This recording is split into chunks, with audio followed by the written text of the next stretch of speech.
Good afternoon. I extend a very warm welcome to everyone gathered here today to celebrate our graduating students at the Convocation 2018. To begin the convocation ceremony, I would like to invite our Chancellor, Professor Rudrangshu Mukherjee, and our chief guest for today, Srimati Nirupama Rao, to please come forward to light the lamp.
Thank you, ma'am and sir. Last year, at the first undergraduate convocation, students of the founding batch, Oritra Sutradhar, Shreya Muthukumar, Pratosh Baranidharan, Surbhi Katyal, and Abhinav Shrikant wrote, composed, and performed the song Memories as the convocation song. Continuing this tradition, I would like to welcome on stage Vaishnavi Srinivas, Yashi Jain, Aditi Dash, and Vitika Agarwal, students from the undergraduate batch of 2015 and 18 to perform the song.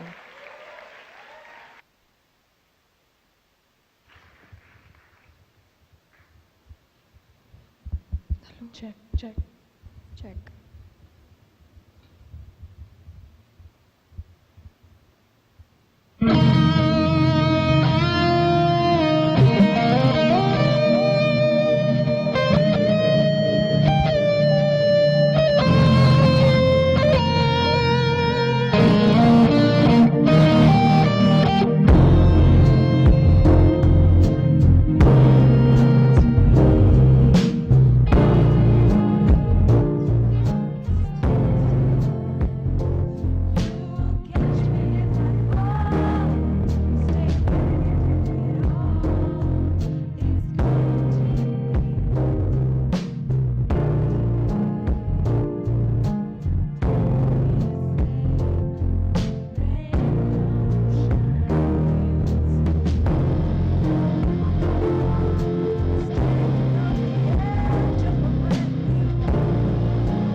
Thank you for this beautiful rendition. I will now like to request our Chancellor, Professor Rudrangshu Mukherjee, to declare the Convocation 2018 open.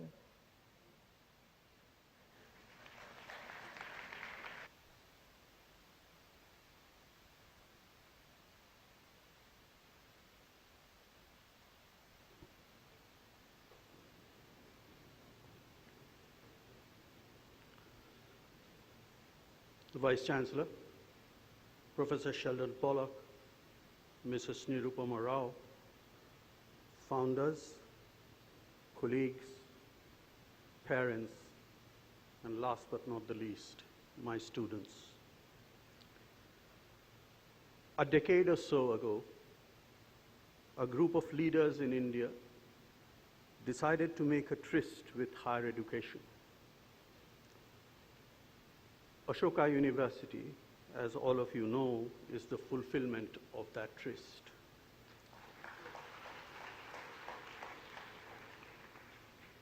One important aspect of that tryst was to build a university that would be different. Ashoka University takes pride in the fact that it is different and perhaps that it is even unique.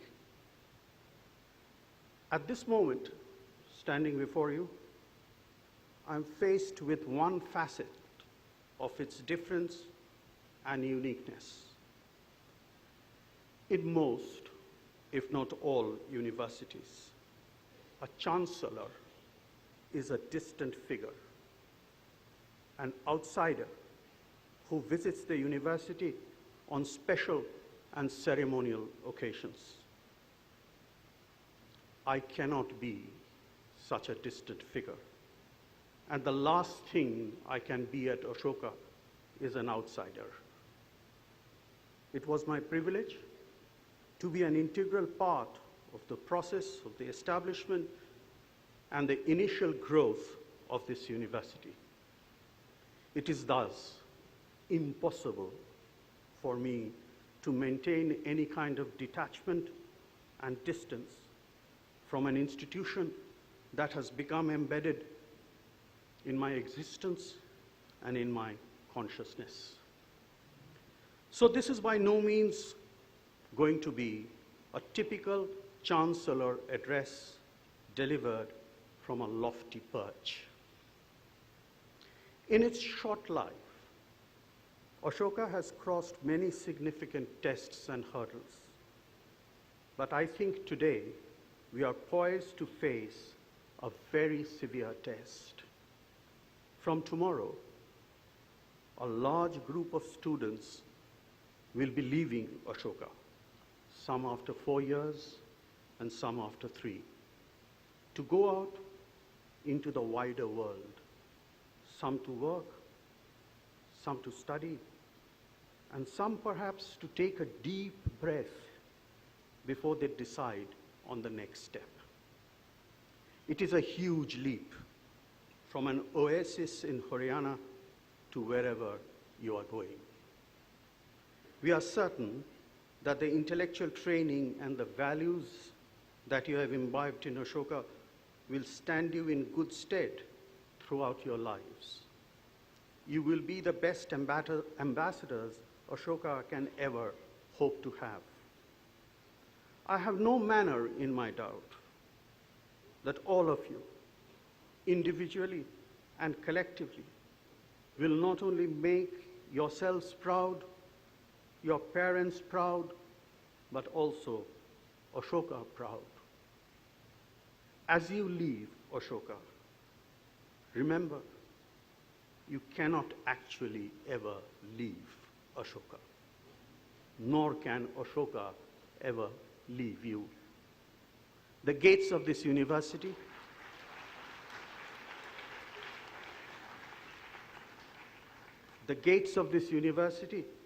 are open to all of you to come back, not just to relive the past in a bout of nostalgia, but also for you to help this university to grow and evolve. The last 3 or 4 years have not only been the most formative period of your lives, but also a time when through a strange and sublime osmosis, you became a part of a growing family. Saying goodbye to Ashoka is another way of saying welcome to Ashoka. There is another thing about which I have no doubt. On the strength of the education you have received here, your future will be anything you command. But herein lies a profound responsibility. What is that responsibility? In response to that question, I can do no better than to quote a portion from the Convocation address of the greatest Vice-Chancellor that the University of Calcutta has ever had. Speaking to the students of the University of Mysore at its first Convocation, Ashutosh Mukherjee said, and I can only echo him, quote, "It lies in you to illuminate the perfection of an unselfish culture with the light of devotion to humanity. It is for you to prove that you are able to use all that you have learned for the end for which it was intended, to enable you to lead the life of active benefactors of your community." With those words, Vice-Chancellor, I declare this convocation to be open. Thank you.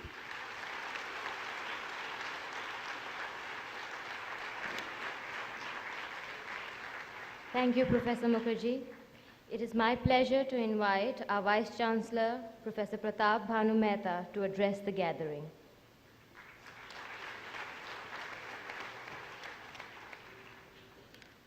Chancellor Professor Rudrangshu Mukherjee, Chief Guest Nirupama Rao, our distinguished convocation speaker Professor Sheldon Pollack, parents, students, founders, and larger members of the Ashoka community, I extend my warmest welcome to you. I have the challenging task of presenting to you our annual report.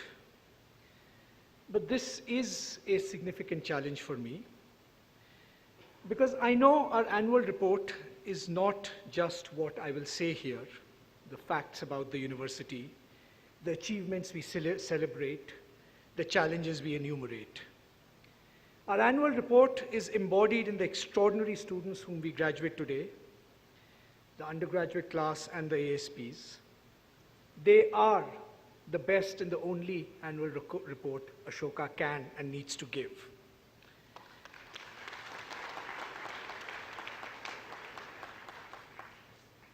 As we look at them, as I'm sure the parents look at you, any residual doubts about Ashoka, about the future of its students, will instantly disappear. The combination of intellectual prowess, moral awareness, and social responsibility these students carry will be an enormous force of change. I can say this as a fact, not just as an aspiration. Their impact will not be measured year to year, but over the course of long and productive and thoughtful lives. In graduating, these students have passed the requirements of Ashoka, but they know they now face a more stringent test. Not the one Ashoka sets, not even the one society sets, but the one they have set for themselves as Ashokans. We graduate them in the knowledge that they will hold themselves to even higher standards than any of us can imagine or exemplify. They will be Ashoka's annual reports, year after year, written across the sky and stars, and for generations to come. We applaud these students.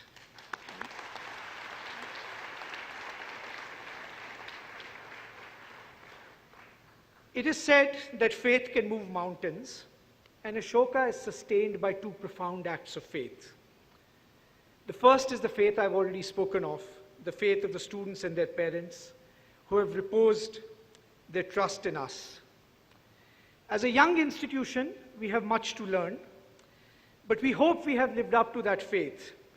To steal Jawaharlal Nehru's phrase, not wholly or in full measure, but very substantially. The second act of faith is the faith of our founders.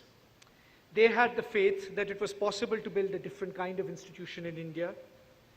This is an institution founded on collective philanthropy. And I'm pleased to be able to report that this year, Ashoka crossed the milestone of reaching 1,000 crore in philanthropic commitments.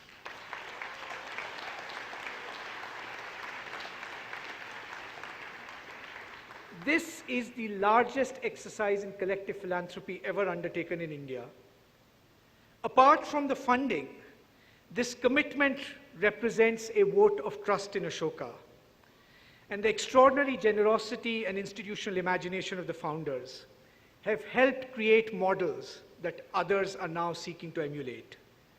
May I just take a moment to request the founders to stand up and allow us to acknowledge their selfless audacity that makes all of this possible.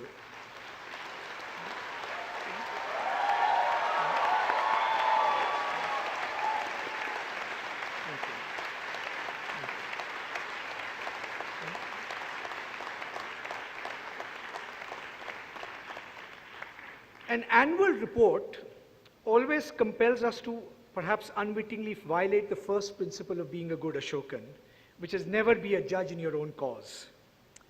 But even at the risk of violating this tenet, our annual report can confidently claim that Ashoka is making progress on all aspects of its mission. The university is growing in size as planned. We have 1350 plus students on campus, and will reach the milestone of 2,000 students by 2019-2020. The Young India Fellowship, that innovative program with which Ashoka began, is going from strength to strength with an annual intake of 300 fellows and an extraordinary group of 800 alumni.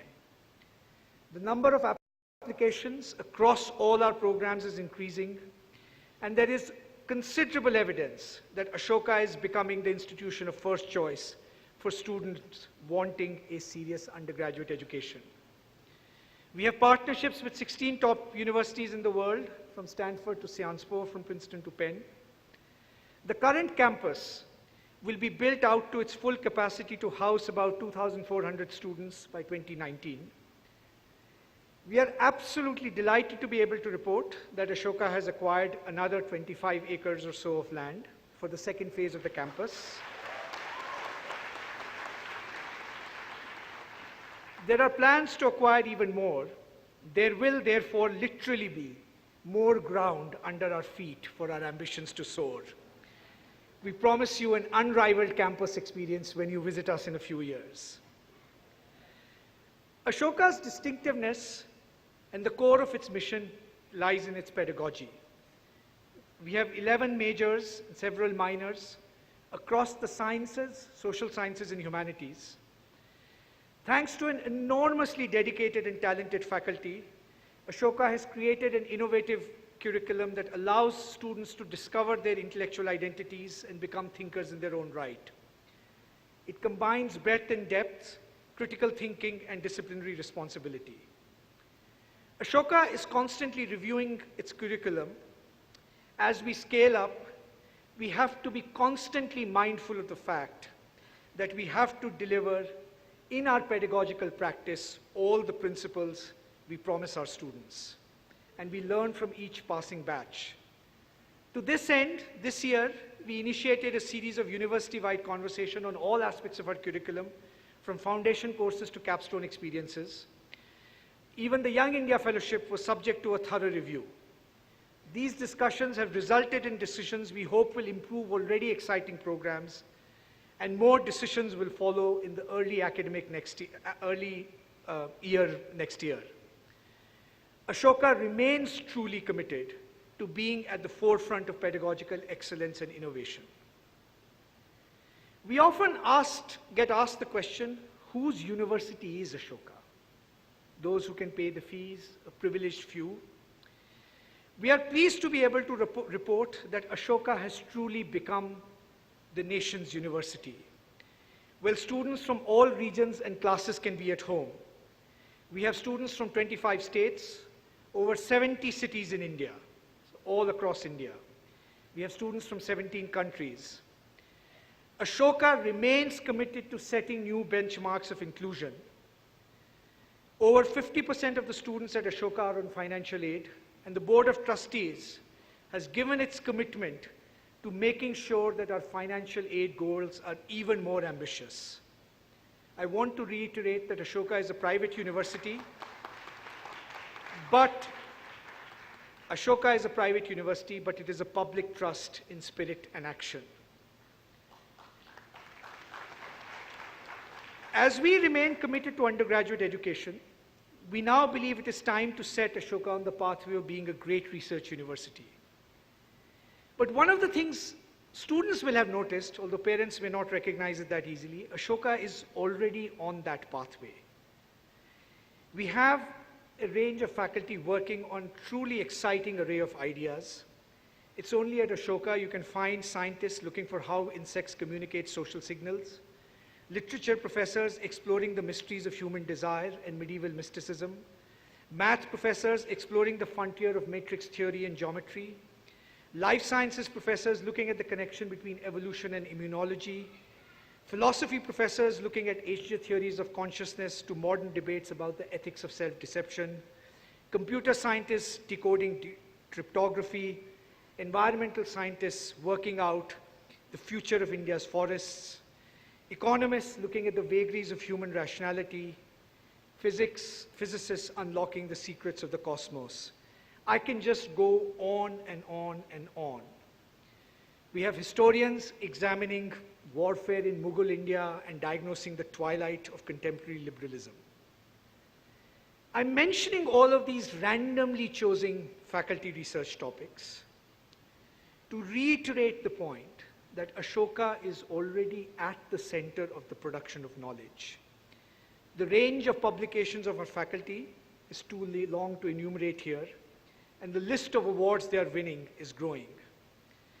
But I want to take this moment to request my colleagues to stand up for a minute so that we can acknowledge their roles, not just as fabulous teachers, but as intellectual leaders in their field.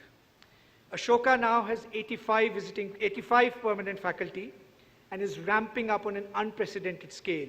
Last year we made 22 new appointments and had 29 extra visiting faculty. I want to take this moment to acknowledge all our faculty. Faculty, would you please rise?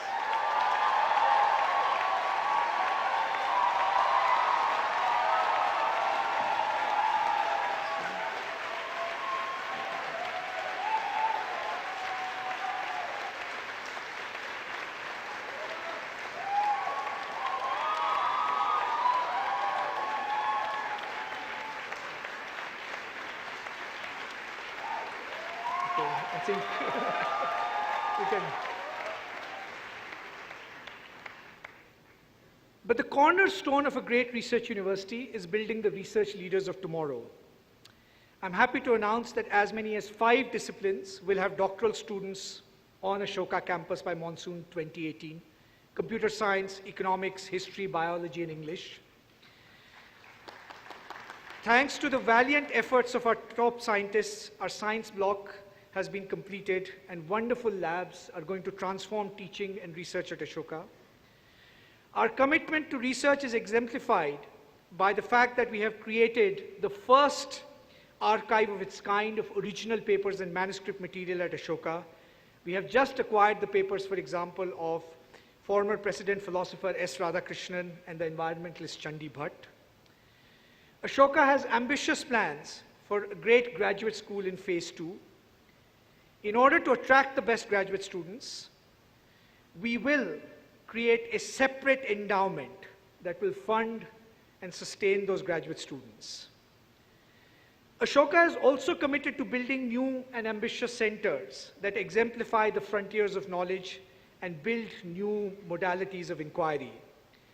We have several centers of practice, entrepreneurship, women's leadership, social philanthropy, Center for Behavioral Change, the wonderful Trivedi Center for Political Data.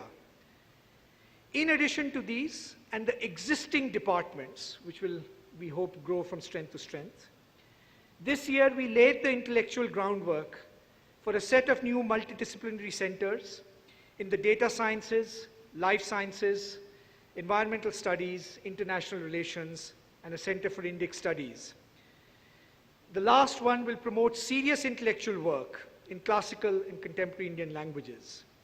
We know a serious university cannot advance without deep engagement with the diverse currents of this extraordinary civilization.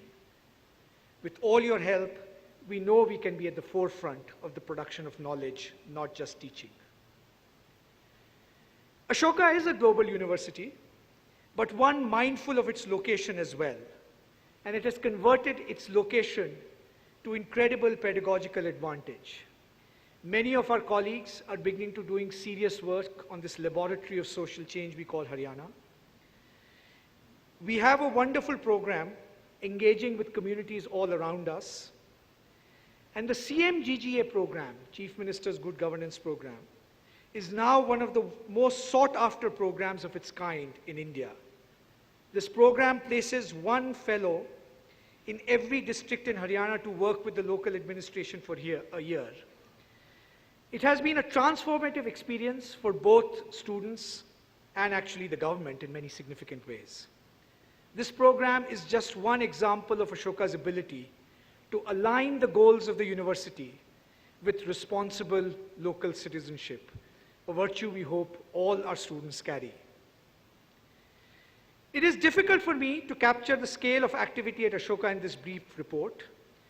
Ashoka will be hosting the massive Association for Asian Studies conference this year, the largest gathering of scholars from all disciplines from all parts of the world, running into the hundreds. The scale of activity here, the dozens of conferences, the hundreds of talks, the extraordinary cultural production on campus keeps us busy. Haryana is a sporting powerhouse, and in keeping with that tradition, Ashoka is also proving to be one. We are pleased to report that Trisha Mukherjee won a gold medal at the World Shooting Championship for Universities.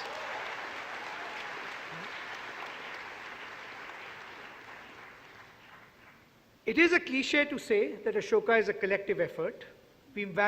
As much as we value individual achievement and prize individuality, we know nothing would be possible without the selfless support of hundreds of people that lie behind every activity.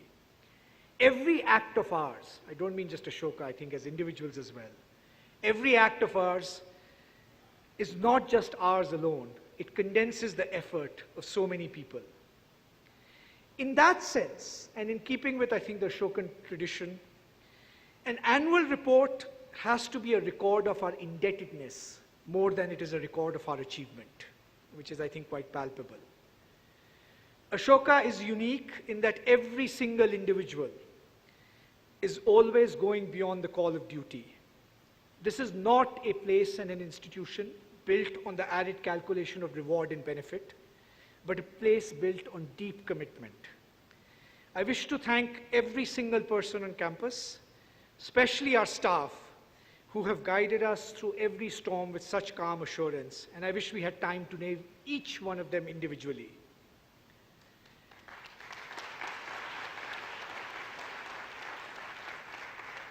I will single out a few individuals at the risk of embarrassing them.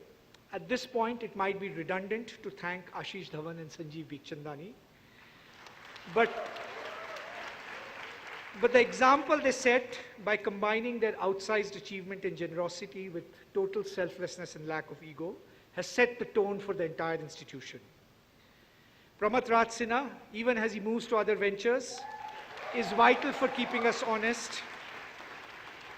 And the great personal pleasure of my job has been to come to know and see Vineet Gupta, who's a model of fairness, effectiveness, and integrity from whom we are still learning. On the administration side, I wish to emphasize a few individuals, but I also want to emphasize that in thanking them, I'm also thanking the teams they represent, not just them individually. Dean Vanita Shastri for placing us on the map of international partnership. Munish Rawat, Chief of Operations, who Even though we sometimes complain about the food, at least make sure that the Ashoka samosa remains alive. Sachin Sharma, our registrar, for ensuring we don't run afoul of any law. Venkat in the development office for his boundless enthusiasm and effective charm. Ali Imran for making sure that Ashoka's message is communicated. Vineet Sabarwal in the admissions office for getting us extraordinary students like you. And our deans, Deboshruti Roy, Roy Chaudhary and Rashmi Singh for making sure that you are safe and well looked after. In fact, we sleep well because we know they are here. I also want to make a special mention of Dr. Arvinder from the Center for Wellbeing. She has created a unique institution of its kind in any university in India that looks after students' well-being in all its different aspects. But to 4 people, my personal debt is immeasurable. Our Pro Vice Chancellor, Shankar Krishnan,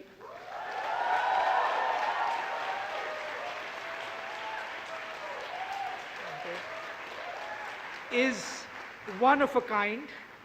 We fly high because he manages every aspect of the university with such dedication, brilliance, and grace. He has created so many sinews that bind Ashoka together. Mahesh Rangarajan, our Dean of Students.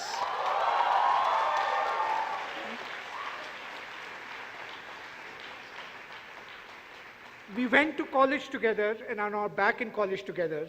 And I cannot think of anyone whose concern for students is so unwavering, besides, of course, his intellectual brilliance and contribution. Ashoka is deeply in your debt, Mahesh. Then there is our Dean of Faculty, Professor Malvika Sarkar. She embodies one virtue which I hope all Ashoka students will take. She's a living embodiment of the adage that those who first listen and then speak most quietly also speak the most wisely. She has been largely responsible for ensuring that Ashoka has such extraordinary faculty. And finally, to our Chancellor, Rudrangshu Mukherjee,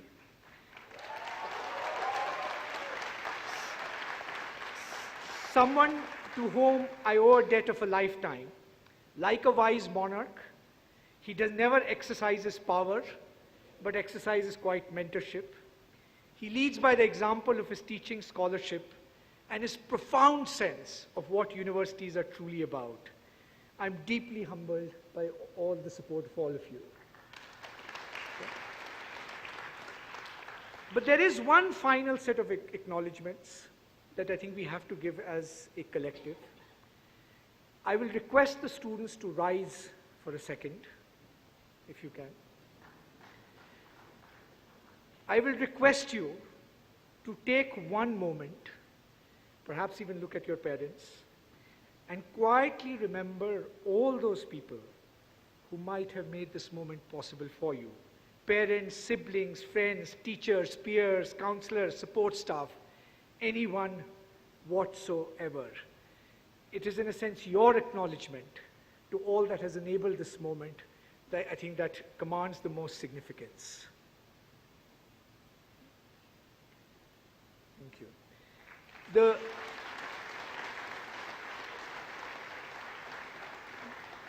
The meaning of your tremendous achievement is deepened, not diminished, when we are aware of how dependent it is on many people. Ashoka's credo is that it gives us the strength to be independent and free spirits. But as the Mahabharata reminds us, even all free action is built on a web of dependencies. Ashoka will continue to be a home for you throughout your lives. Being an Ashokan, however, is also a privilege, and a privilege accessible only to a select few. So with this privilege comes a special responsibility. There is a pithy saying from the Gospel of Luke, but one that I think expresses the sentiments of all ethical traditions. To whom much is given, from them much is expected. As Ashokans, We know much has been given to us, and so much will be expected from us. But we also know that you will be year after year writing our annual report in glory. Congratulations.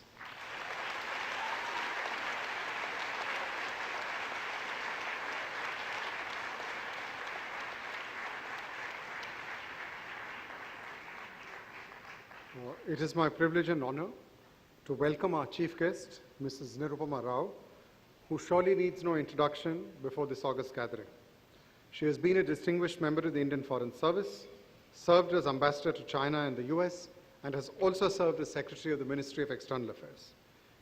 You may all be aware, of course, that she is also a poet who has been published widely, translated, among other languages, into Russian and Chinese. She is a gifted musician and a diplomat who even sings the blues. So I present to you and welcome Mrs. Nirupama Rao.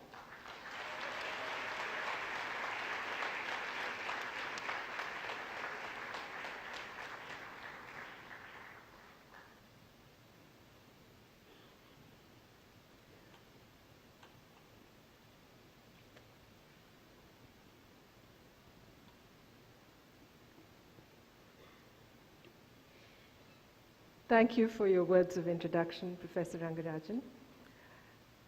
Mr. Chancellor, Mr. Vice Chancellor, Professor Pollock, distinguished personalities on the podium, members of the faculty, and young graduates and their families present here today. First of all, my felicitations to all of you graduates for a job excellently done.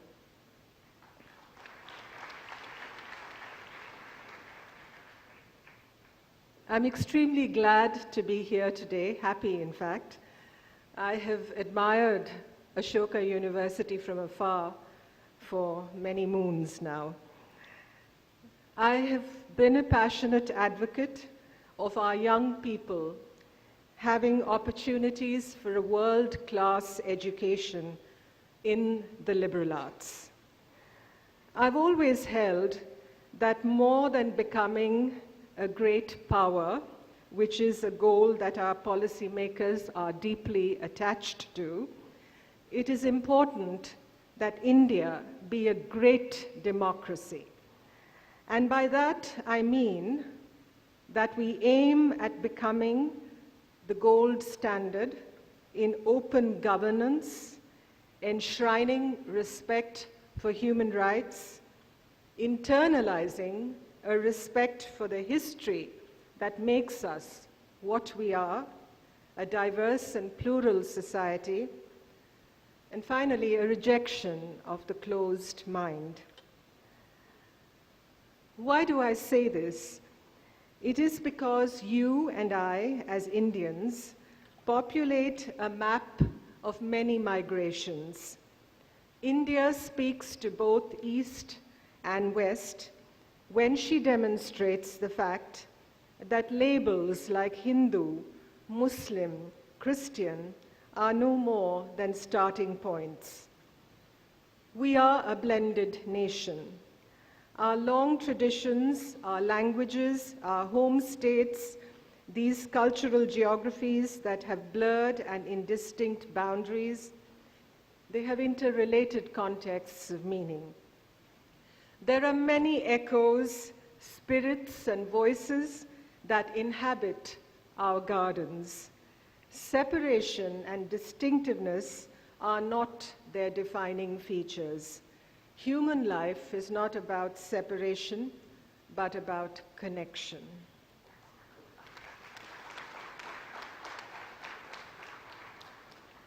What is a university?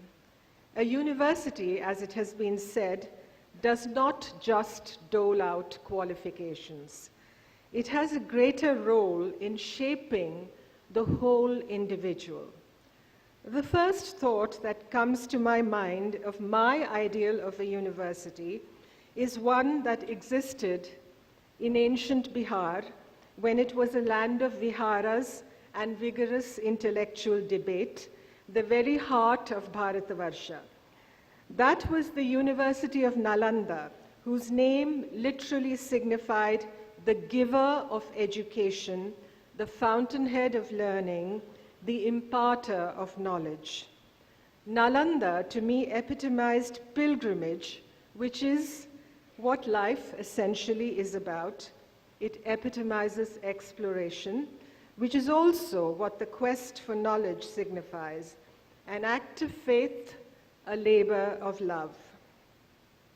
I believe in our search for the enlightenment that knowledge should provide, we must be like those itinerant monks and explorers who became the Nalanda cohort and alumni, who scaled oxygen-starved peaks and passes of lofty mountains, traversed the vast emptiness of black-stoned deserts, which is what the word Karakoram means, chartered courses on turbulent seas, and roamed dark, dense, and enveloping forests in search of the same light.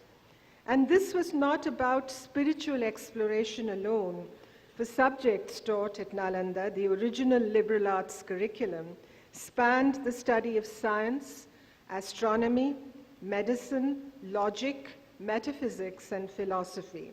Here was a family of 2,000 teachers and over 10,000 students who recorded their precious findings in tomes that made the famous library that burned for months when it was, I think it was about 8 months, when it was destroyed in the last decade of the 12th century, the library that was called the Dharma Gunj. And when I remember this great and protective ambience of knowledge being thus fostered, I'm also reminded of Tagore and his recalling the image of the great mango grove, the Amra Kunj, to signify the coming together of students from every planetary direction under the verdant shade to learn the true meaning of Vishwabodh, or awareness of the whole world. Why do you come to a university? It's not for that piece of parchment called a diploma or a degree. There is the concept that Baba Saheb Ambedkar spoke of, called Prabuddha Bharat. I say to myself, let us call it a place called hope, where humanism is the practiced religion, the embedded faith. Our job is to create those Prabuddha Bharats from Kashmir to Kanyakumari. We come to the university to learn and to express. In Newman's famous words, it's a place for the communication and circulation of thought, a place where inquiry is pushed forward, discoveries verified, mind with mind, and knowledge with knowledge. We want to create a pure and clear atmosphere of thought, which the student, all of you, also breathe.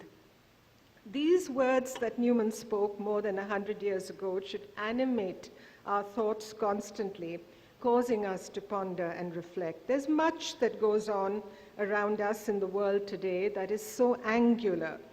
That respect for that alternate point of view, the willingness to debate it without anger, but with calm and measured argument, we must strive to. A liberal arts education must provide the sustenance and the capacity for our youth to build the great democracy that India must be. And aspirational India must speak of wanting to be the greatest of democracies in the same breath as we embrace the grammar of economic and strategic strength, wealth, and power.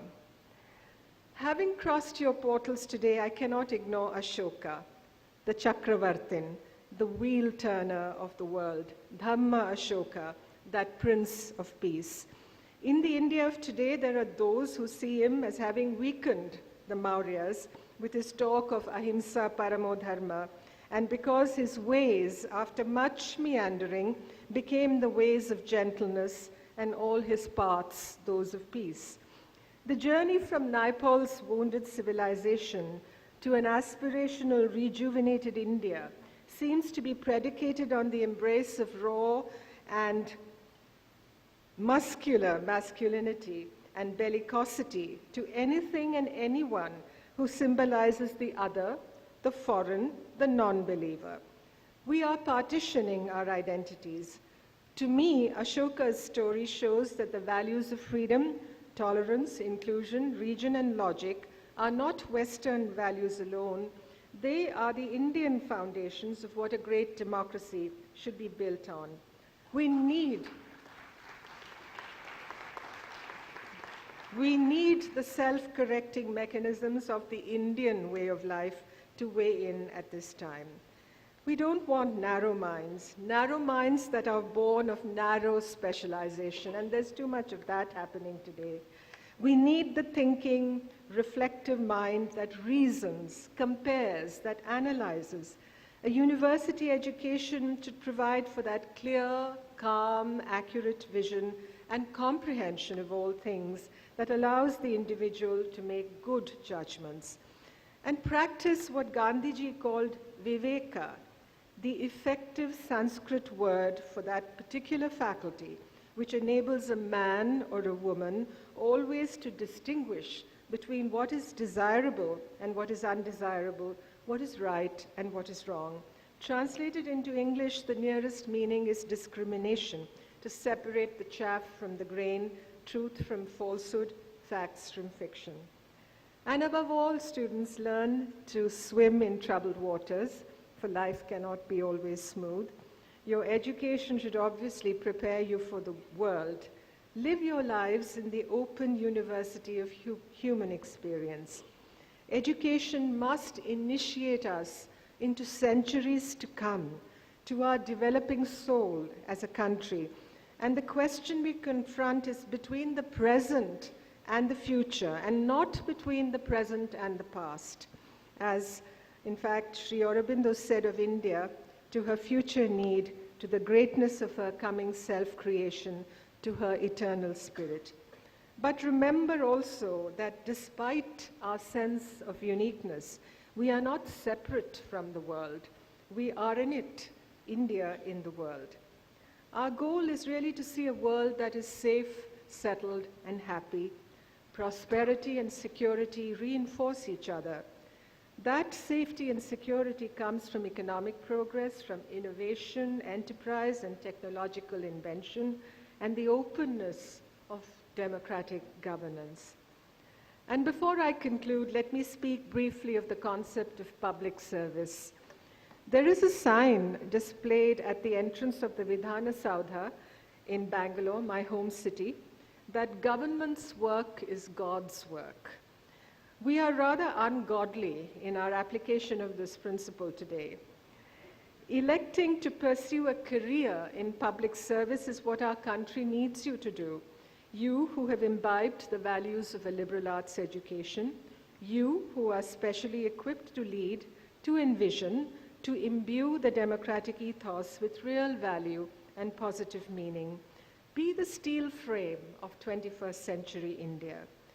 Bureaucracy today needs what the ancients called Svakranti, the revolution within self, a move away from perennial navel-gazing is what we do most of the time. I wish you all the joy that you can wish. May you have the absolute sense of the fulfillment that comes from service truthfully, transparently, and sincerely done. May your tryst with destiny awaken the world. And before I finish, I was inspired when the Chancellor and Vice Chancellor spoke of Ashokans and Ashoka as a place. I was reminded of this beautiful poem called Ithaca, which was composed more than 100 years ago by a Greek poet. And I've just chosen a few lines from that for you to take away with you today. Hope your road is a long one. May there be many summer mornings when, with what pleasure, what joy, you enter harbors you're seeing for the first time. Keep Ithaca, I say Ashoka, always in your mind. Arriving there is what you're destined for. But don't hurry the journey at all. Better it lasts for years, so you're old by the time you reach the island, wealthy with all you've gained on the way, not expecting Ithaca bar Ashoka to make you rich. wise as you will have become, so full of experience, you will have understood by then what these Ashokas mean. Thank you.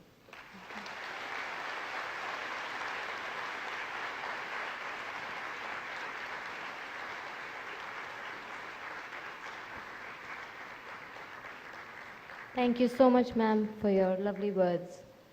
We now have a musical performance composed by our Young India Fellows from the batch of 2018. This piece combines elements from Bossa Nova and Jugalbandi. We have Bimal Tankachan on the drums, Karan Tulli on electric guitar, Varun Shankar on bass guitar, Aryan Marta on cajon, and Mudra Kumar on tabla.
Thank you. Thank you.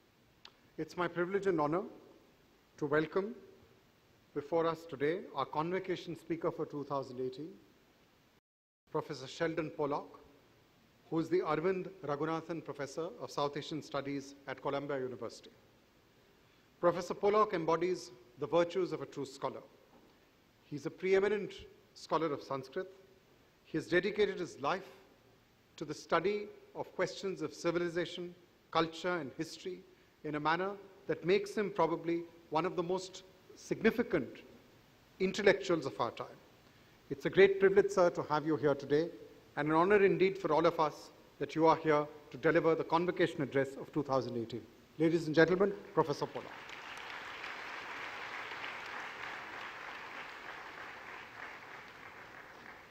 I'm not sure how I'm supposed to follow that very cool set now, but Chancellor Mukherjee, Vice Chancellor Mehta, Ambassador Rao, founders, faculty, staff members without whom nothing gets done, I know that, proud parents, and most of all, dear students, this is your day.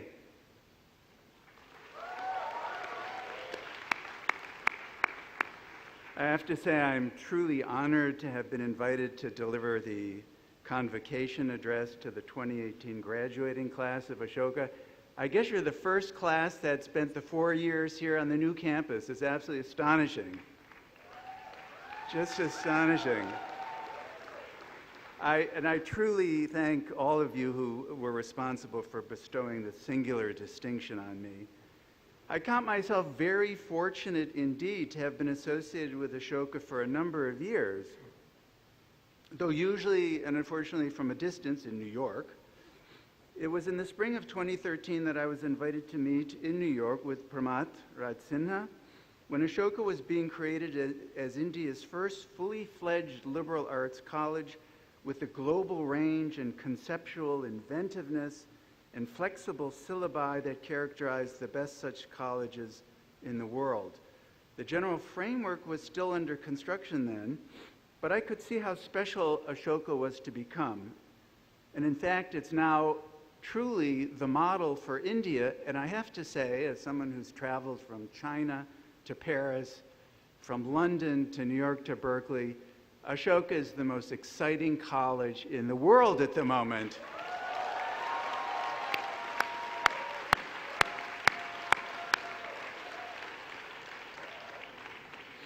As I was saying, when we first met, the founders and I, the general framework was still under construction, but I could see how special the college and university were going to become when they warmly accepted my suggestion that the curriculum should include, along with a lot of Kant and Shakespeare, just a little Kalidas and Shakuntala. And it was another memorable moment for me to be invited to speak in New Delhi before the Young India Fellows at the first crossover lecture series in September of 2013. Now, all these previous and precious experiences, to say nothing of the very name of this wonderful institution, naturally led me to suppose that this event for me would be Ashoka. There would be no grief in preparing this presentation, but in fact it hasn't turned out that way for me. When you are a scholar of my age, you're likely to have delivered lectures across your own country, maybe even across the world, and you're typically invited to speak because you have some useful knowledge in a particular field. A convocation address is something very different. By definition, you're supposed to distill a lifetime's worth of knowledge for students who have completed their formal education, to offer some words of advice as they begin their careers. But really, I began to ask myself, when I sat down to write this, what wisdom do I have to share with you? What guidance could I possibly give you? So I looked at my own life, and that doesn't really suggest many general lessons, I have to say. Especially if I think back when I was sitting in your chair, when I was just graduating from college, I just happen to be a person completely mad about classical languages, besotted with class. And in fact, I didn't give a faintest thought, maybe it was the time, 1968. I didn't give the slightest moment's thought to what I was going to do when I got out of college.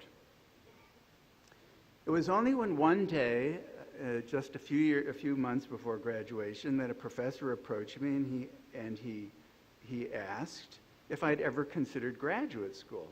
And you will be astonished to learn, since I know everybody has started preparing their biodata at 5 years old, that I didn't even know what graduate school was. And then he said to me, this is what I interpreted him as saying, "You will get paid for reading Sanskrit poetry." I said, "Count me in." So I guess follow your path, that's what they all say, follow your passion. I suppose that's one conclusion you could draw from my life. That's totally banal, but it's totally true. At some point in your life, you must do what you really love. Another, show up. Just show up. 80% of success in life is showing up. Develop a thick skin. You're going to need it. If you have a position in the world, you will get hammered. A thick skin and the courage of your convictions. But I can't really recommend my career planning, which was basically wait around cluelessly until something good happens, and then hope to be paid for it. But more seriously now, look, someone of my age, I'm supposed to advise people your age going out into a world almost completely unfamiliar to me. I suspect that during this month and next month, across the world, people with gray beards like mine are going to stand up in front of people like you and confess their inability to say anything helpful to you about the challenges you're going to face. And I think this is rightly the case, because those challenges are none that we have ever faced. And I'm not speaking about the growing presence of governments across the world that are posing a truly frightening challenge to the democratic order. That's happened before. Governments come and go.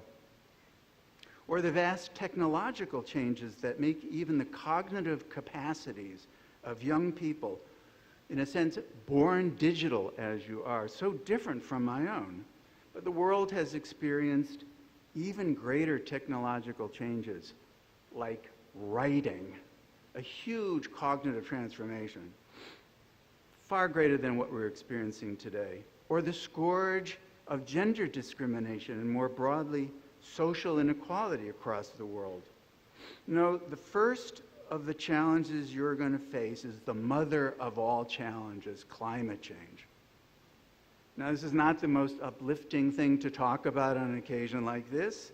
It's like contemplating your own mortality.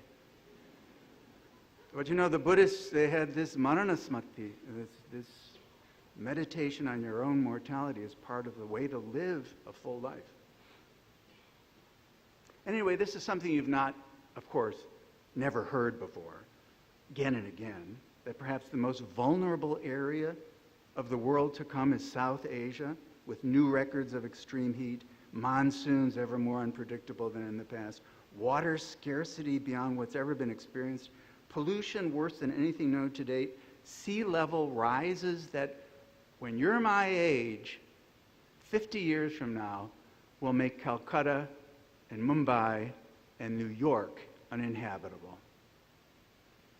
Now, if India is among the nations in the world most at risk from these and other potentially catastrophic events that will unfold in your lifetimes, while still struggling with older, stubborn problems of gender and caste inequality, India is also the nation with some of the most remarkable resources available to address these problems. By resources, I don't mean material things like natural resources. I mean the resources of intelligence found in cultural, social, and political traditions. I have been privileged to live my life studying these traditions, and I've become absolutely convinced of their uniqueness and importance for the world at large. These happily provide me with the inspiration for my address, which my own personal life couldn't provide. What can these traditions mean to you as you go out in the world? I know today you're thinking about your future, and that's what you should be thinking about, but our futures are shaped in part by our pasts, and shaped for the better we understand those pasts. And let me tell you how I understand the India past. You are heirs to a tradition of respect for knowledge, rational, systematized, theorized knowledge whose unbroken history of discovery and transmission is without parallel in the annals of the world. Just consider the three shastras that form the basis of education before the modern period. The classical Vyutpati, as it was called.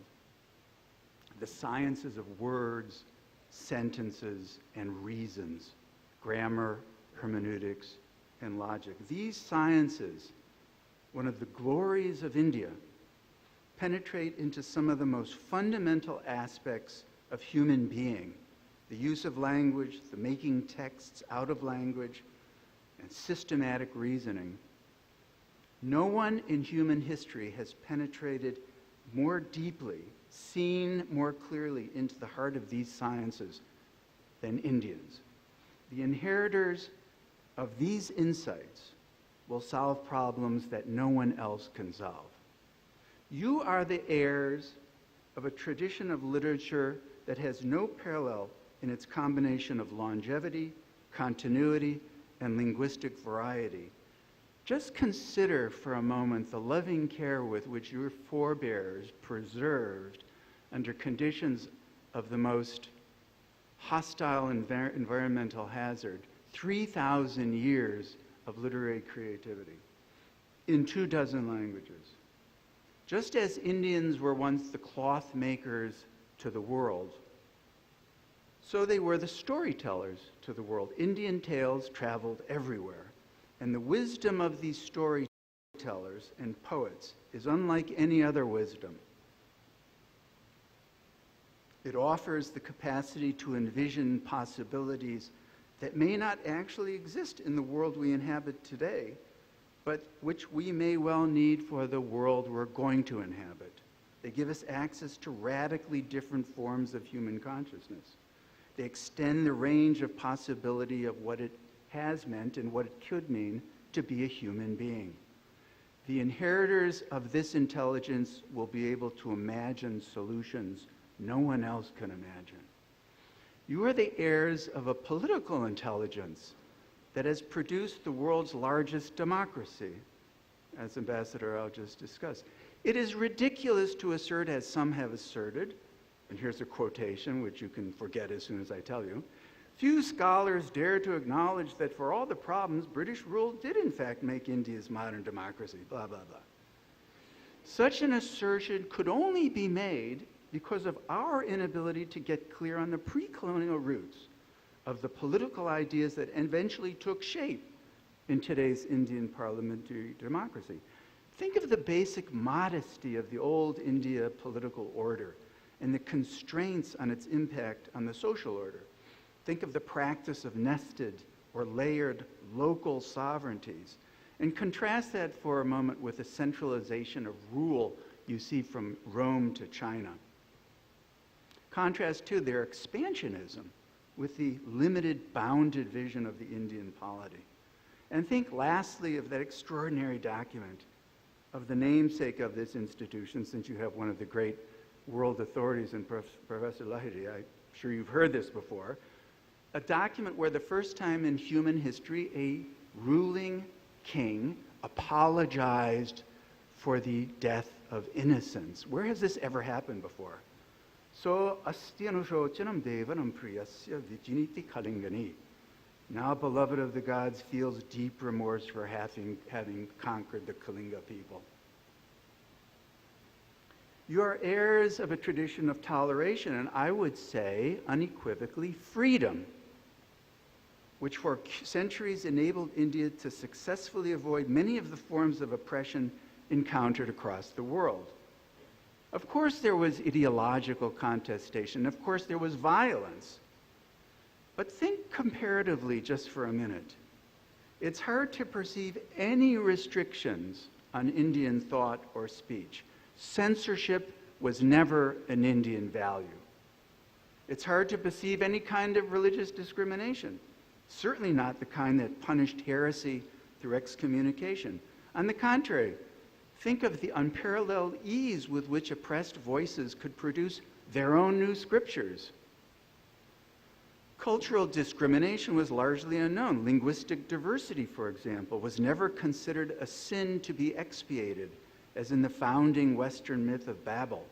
Local cultural ways were never suppressed. Just think the way the Romans suppressed every language that they came in contact to, or the way the British suppressed Irish, or the Germans suppressed Polish, or the French revolutionaries wanted to annihilate, that was their term, all local languages.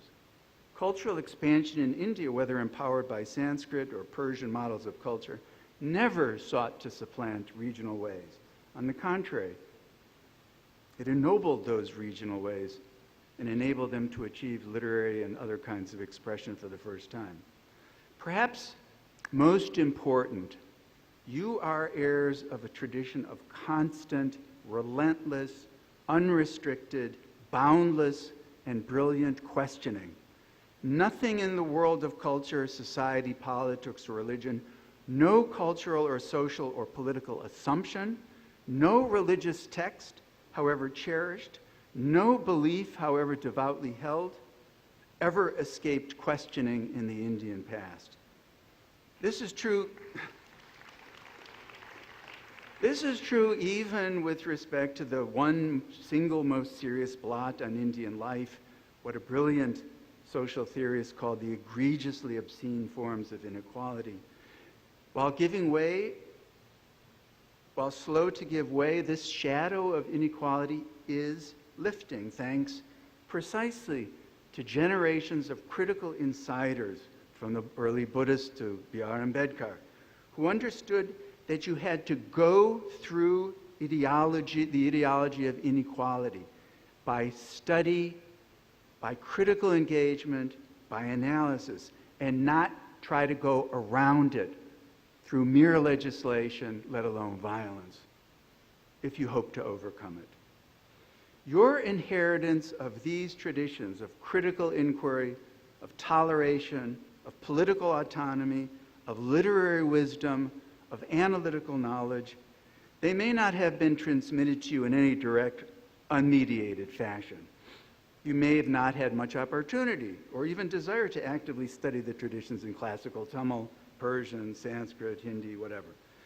But these traditions are somehow in you, in however mediated a fashion.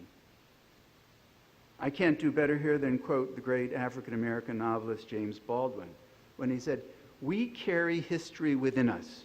We are unconsciously controlled by it in many ways, and history is literally present in all that we do. It could scarcely be otherwise, since it is to history that we owe our frame of reference, our identities, and our aspirations." This extraordinary Indian past empowers you with the values crucial to addressing the problems you are going to encounter when you leave Ashoka University.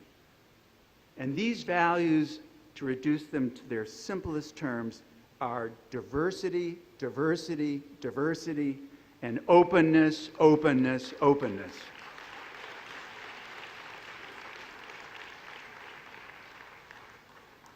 Now, there are some today who reject this diversity and openness of tradition, who deny even the right to people like me, as supposed outsiders, to tell such a story of India's past. They reserve that right for themselves and seek to produce an image of India's past as one of homogeneity and closure. where inequality was a social benefit, Indianness a restricted category, where outsiders remained outside no matter how long they lived in India, though of course we're all outsiders, we're all immigrants. And no matter what knowledge these people may have offered and received. And they have insisted that the right to tell this story of the past be restricted to those who are the same as them. They have narrowed the options of discussion to conformity or condemnation. And the problem is acute even more so in the India diaspora, where thought police proliferate on social media, hounding those with differing points of view in the name of a tradition that no one in the past would ever have recognized as such. Now, they might say their views are true. And let me just move for a very short moment to a sort of philosophical digression. They may say their views are true, and I would say, however, that that is not a truth that India can live with. And what do I mean by this?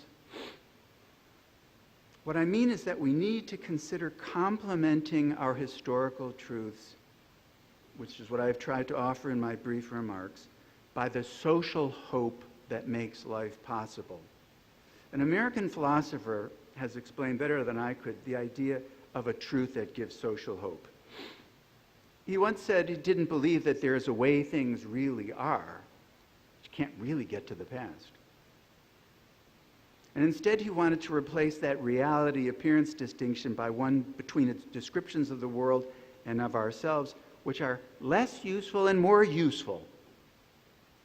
It's very much like this great 9th century Rashtrakuta king in his wonderful book Prashnottara Ratnamalika, the precious garland of questions and answers, who says, Kin Satyam, what is truth? Bhuta Hitam, it's what's good for people. It's rather like that. It's an anticipation of that. So the American philosopher, when pressed to explain useful for what, the American philosopher responded that he had nothing to say except useful to create a better future. Better by what criterion, he was then asked. And he could only say something like, better in the sense of containing more of what we consider good and less of what we consider bad. And when he was then asked yet again, and what do you exactly consider good? He said he could only reply by citing the great American poet Walt Whitman, the greatest lessons of nature through the universe are the lessons of variety and freedom. Now, I would like to temper this account of truth, it was actually the one offered by the late philosopher Richard Rorty, by suggesting that at a time when science is attacked, when science is needed most, we must preserve the appearance-reality distinction. We must try to discover the way things really are or were. We must honor the truth of the Indian historical traditions.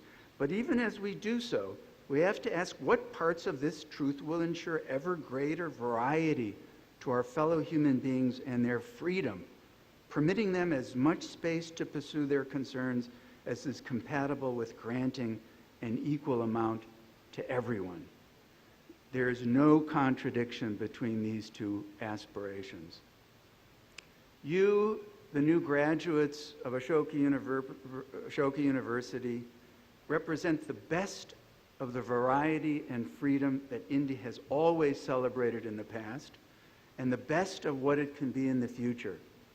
You are heirs of a great culture, self-confident enough to know that the past, like every past, has produced both civilization and barbarism, and that we can nourish ourselves with the one and overcome the other once we acknowledge it for what it is. You have received an education that embodies precisely that variety and freedom. I feel certain that you will do great things, whatever your calling, to ensure that India has a future marked by critical inquiry, political wisdom, tolerance, imagination of the vast possibilities of human being, and relentless questioning. Believe in yourselves. Believe you can be the change that will make India once again the global leader in healing society and healing the planet. Thank you very much.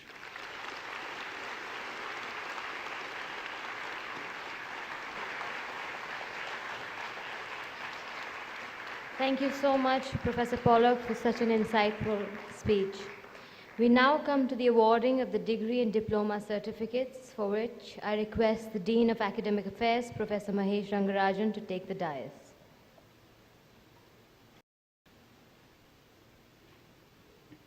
Thank you. It is my privilege to request the Chancellor to step forward to award the degrees to the undergraduate batch of 2015 to 2018. So, I will now read out the names. I will now read out the names in alphabetical order, and those who have been marked out for academic distinction, the honor will also be read out. May I request them to step forward as I read their names. A. Ishwari Rao.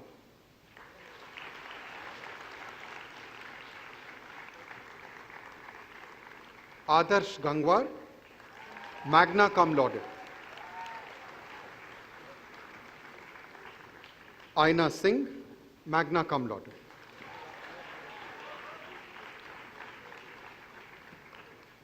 Akanksha Jadhav.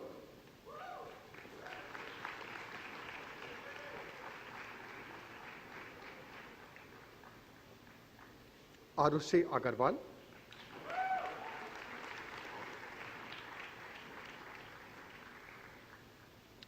Astha Gandhi.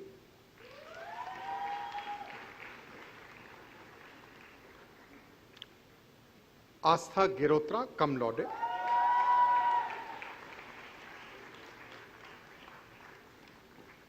Astha Singh.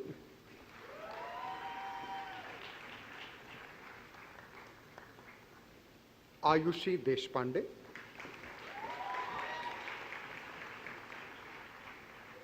Abhinav Verma, magna cum laude.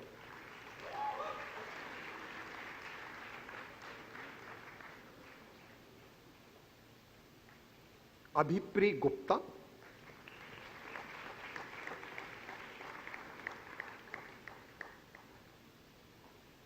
Adhiraj Mathur.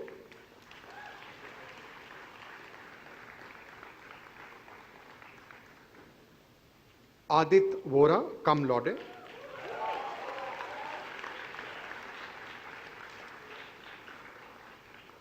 Aditi Das.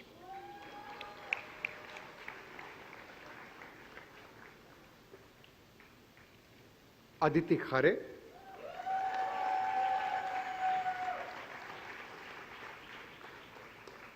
Aditi Revankar, cum laude.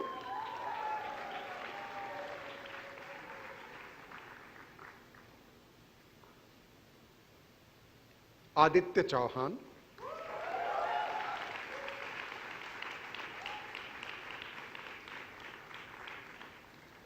Aditya Khemka, magna cum laude.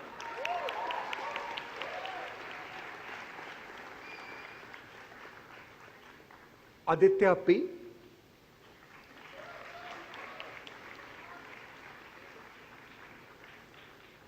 Aditya Vardhan.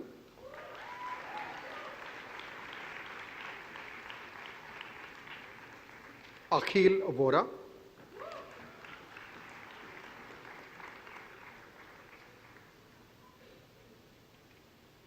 Akhilesh Ghevde.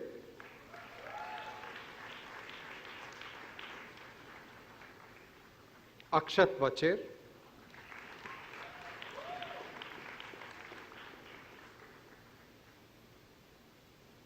Akshay Malhotra.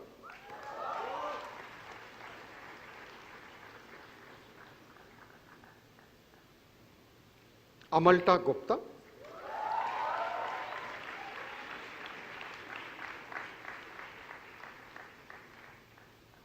Amrutavarshini Manjunath, cum laude.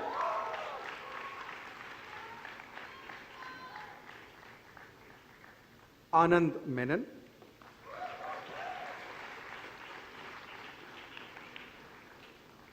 Aniket Agarwal.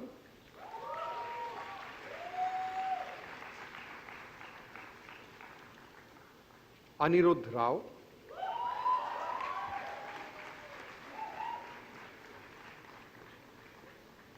Anodya Mishra,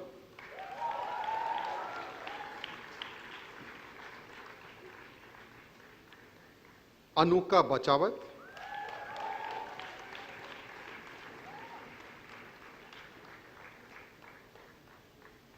Anusha Bhagat,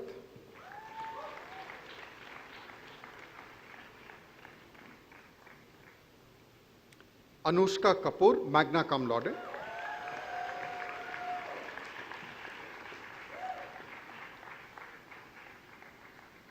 Anvita Gupta,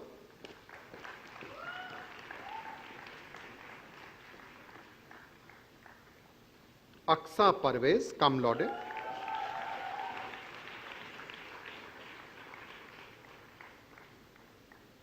Aradhita Gupta, summa cum laude,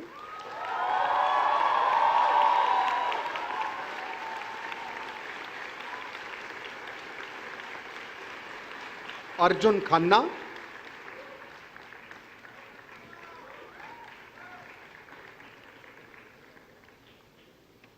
Arushi Jain,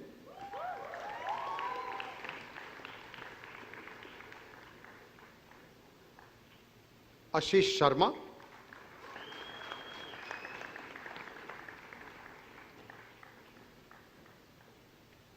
Ashna Kedia,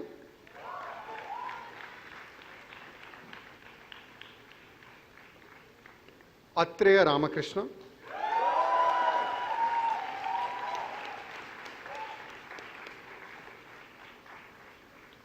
Avantika Kolluru,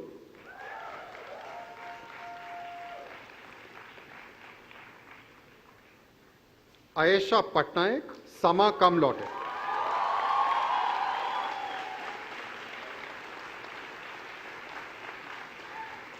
Ayush Agarwal,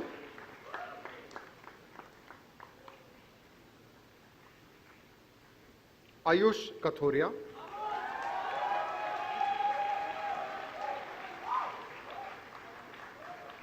Ayush Nath,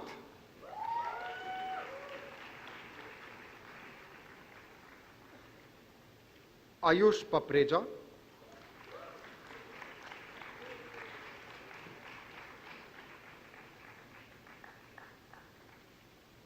Ayush Uchil,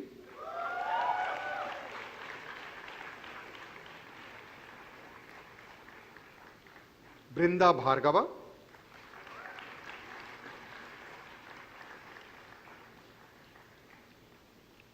Chahat Rana,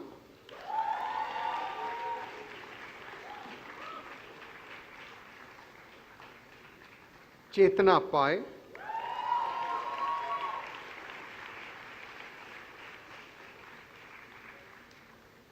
Dhruv Raman, magna cum laude,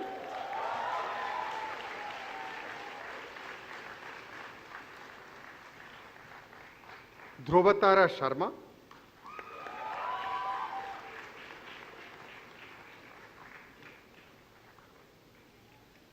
Dibyendu Mishra,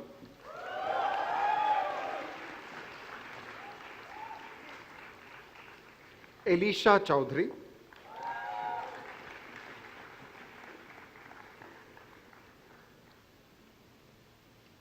Garima Tyagi,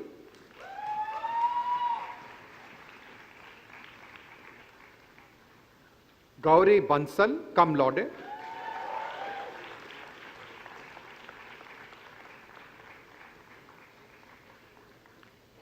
Gauri Jhangiani,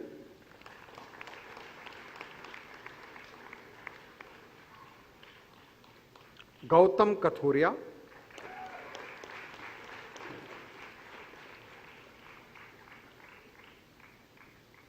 Harish Sai, cum laude,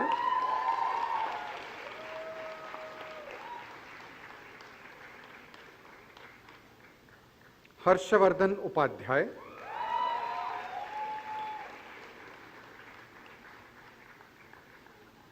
Iman Barua,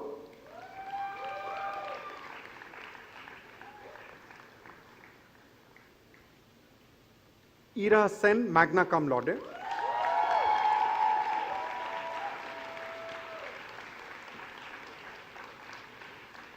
Ishan Bhattacharya,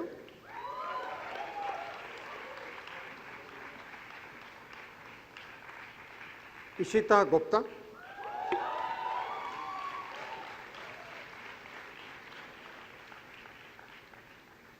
Jayanti Jha,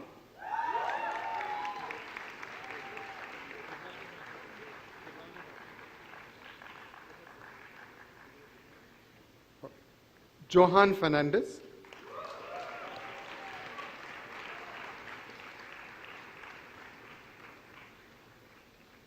K.C. Sachin, cum laude.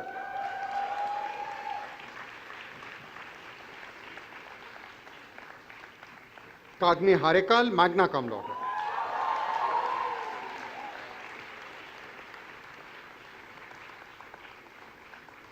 Kairvi Grewal,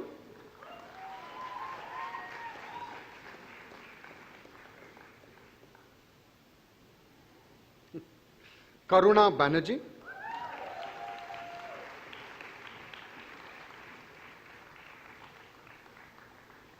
Kavya Narayan,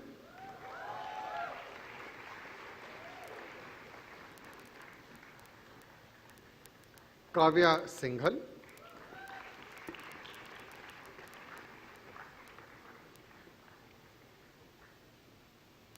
Kaushik Verma Kalidindi,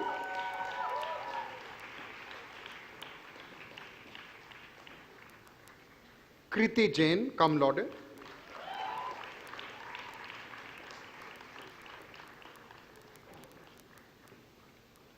Kritika Bhagi,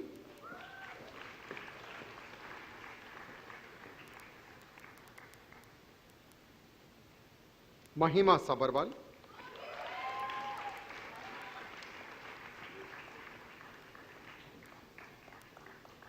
Malvika Dwarkadas,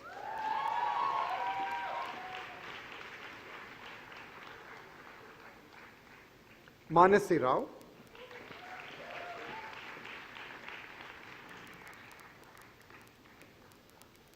Mayank Adlakha,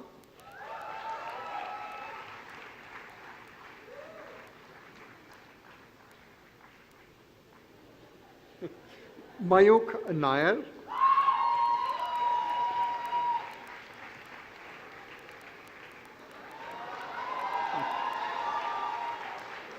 Mihika Bhaumik,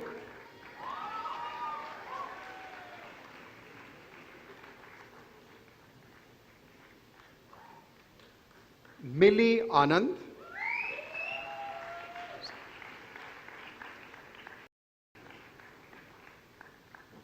Muhammad Hamza, magna cum laude.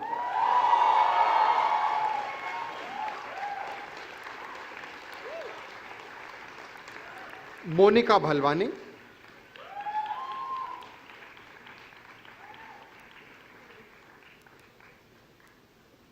Naman Khandelwal,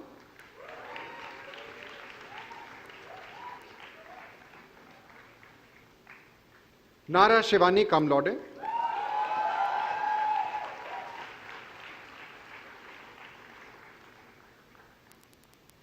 Neha Mehrotra, cum laude.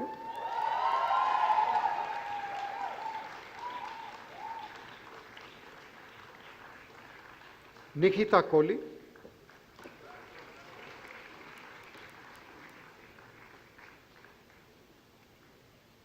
Nishant Kauntia,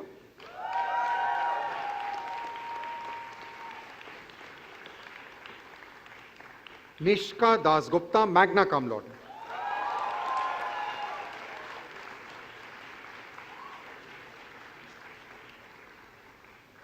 Ojaswin Nagpal,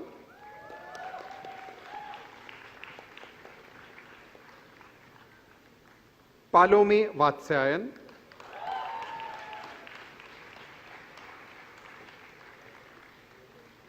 Parth Athle,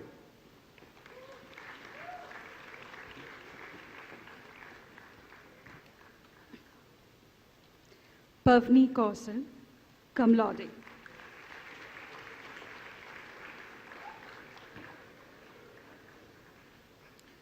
Pooja Selvam,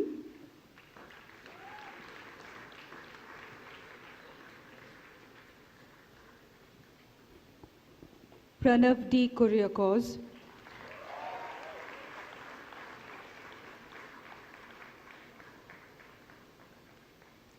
Pranav Raghupati,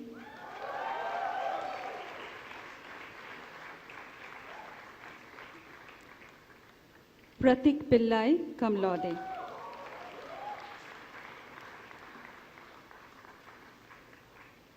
Pratosh Varanidharan,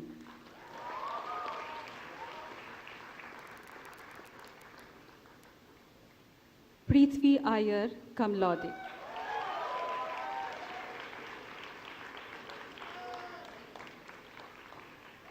Priyanka Sethi,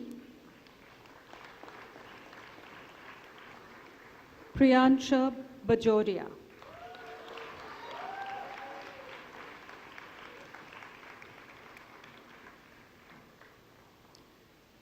Rachit Rawat,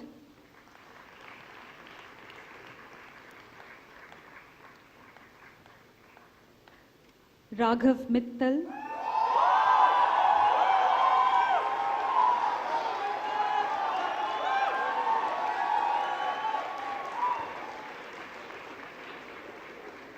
Raghu Malhotra,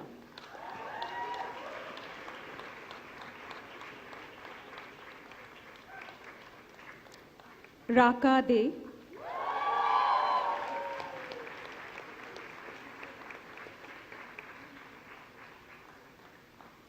Riya Narayan, cum laude.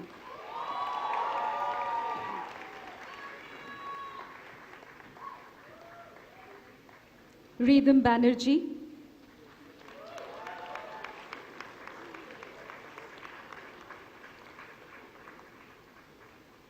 Ridhima Jain,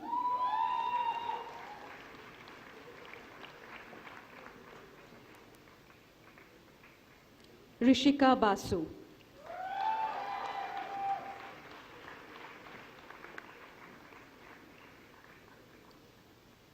Riya Sagar,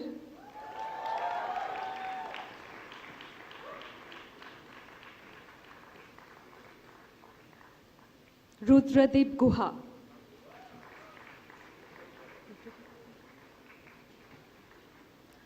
Ruhina Tankariwala,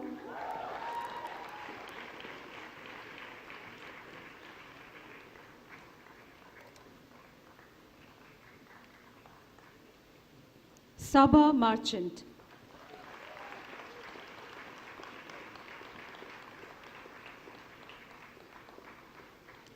Sachin Mehra,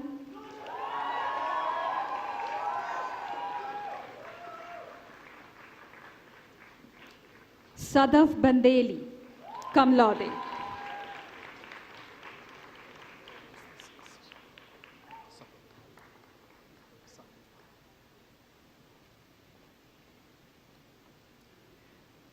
Sahil Bhargava,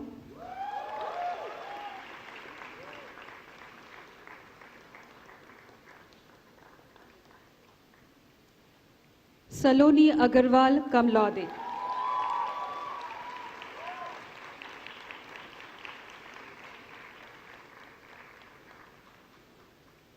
Samarth Nanda,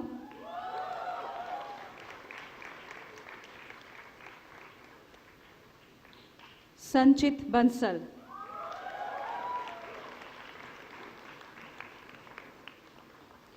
Sania Jain,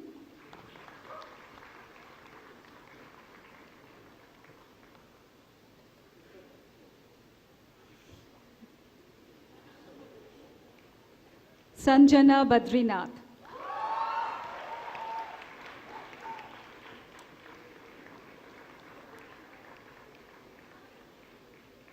Saranya Subramanian,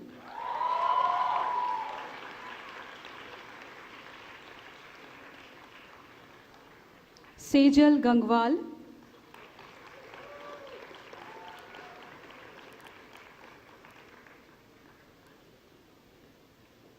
Sharvari Srinath,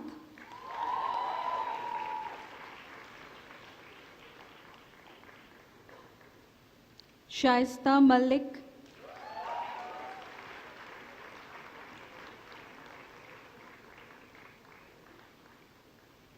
Shakul Raj Sonkar.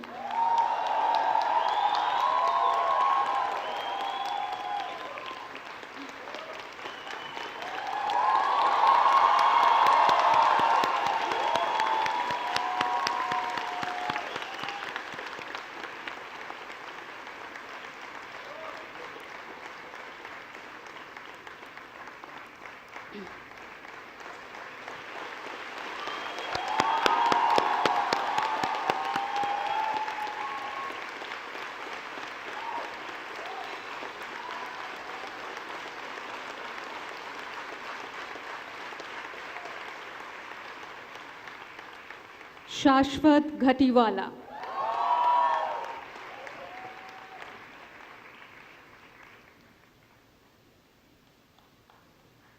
Shifa Riaz.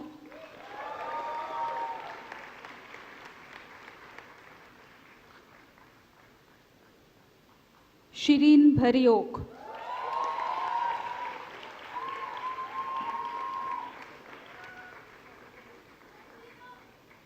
Shiv Raman.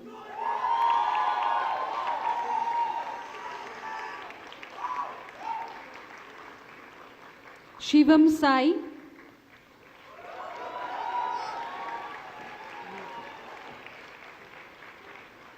Shivangi Kejriwal Kamlade.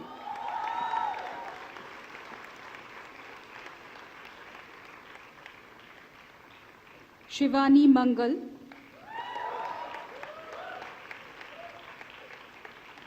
Shivani Ramchandran.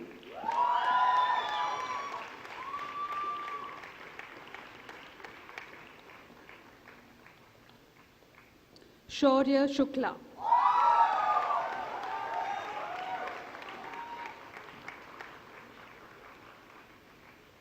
Shravi Jain.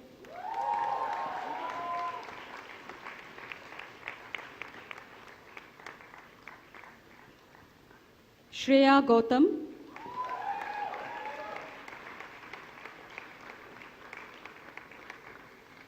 Shreya Suresh Kamlade.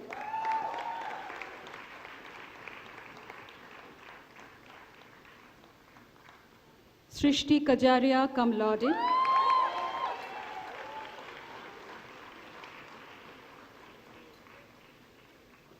Shriya Rao.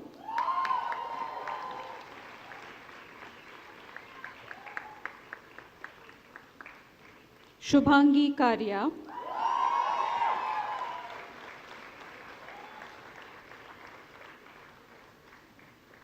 Siddhant Bhargava.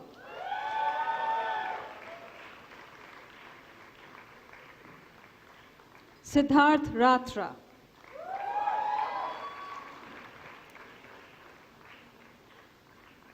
Siddharth Salian.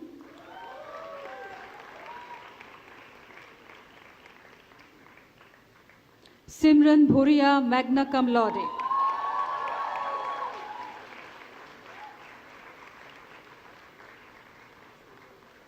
Simran Patnaik.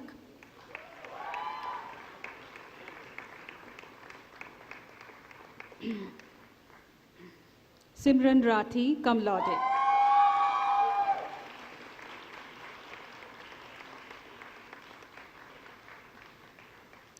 Sita Sanjivani.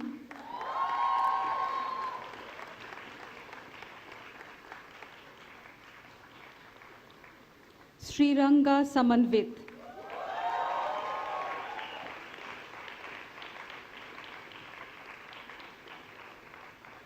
Srishti Das.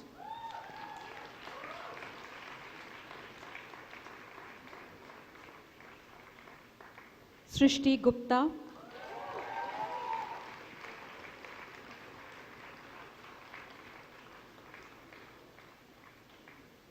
Suavi Kocher.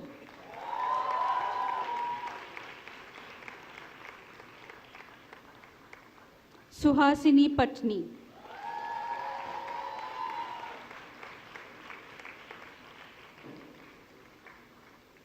Sumer Sharma cum laude.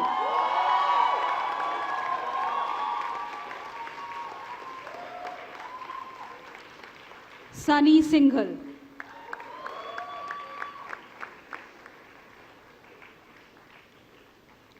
Susabhan Mahapatra.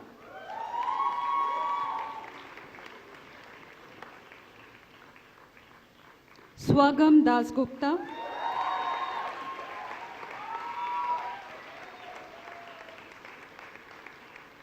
Swasti Acharya.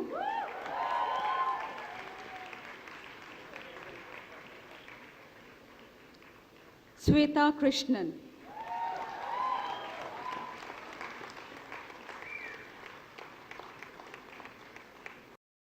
Tanisha Sabnis Kamlode.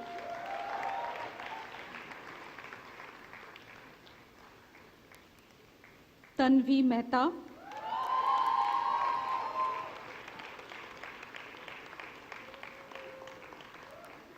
Tania Rohtagi magna cum laude.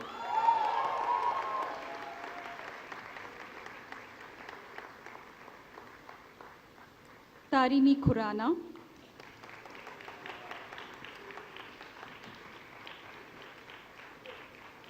Udeshi Basu.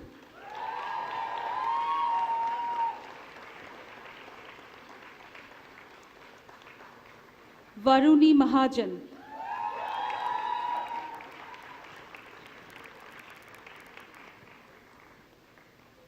Vaishnavi Bazaz.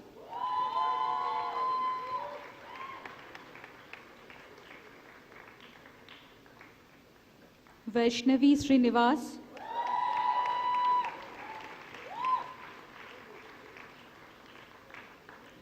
Vallari Saxena.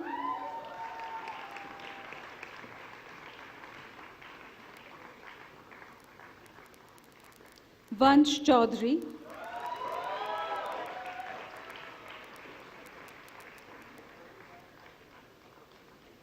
Varsha Ramchandran magna cum laude.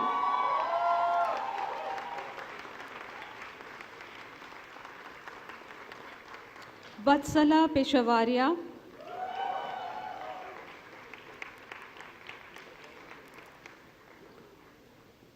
Vedika Shastri cum laude.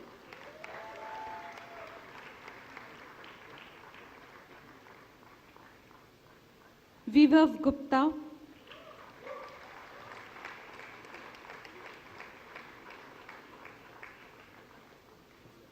Vibhuti Gaur, magna cum laude.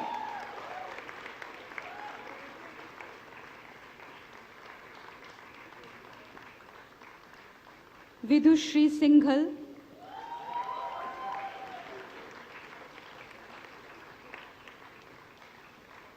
Vidisha Bhatt.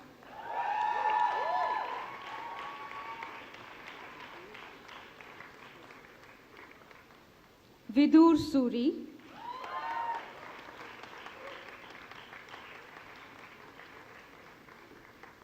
Vinayak Agarwal.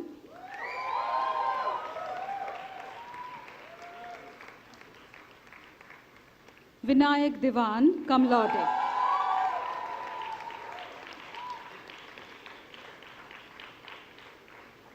Vineet Nandkishore.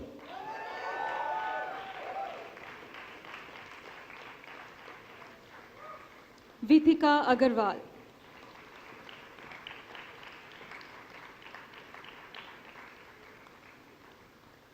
Yash Dhuldhoya.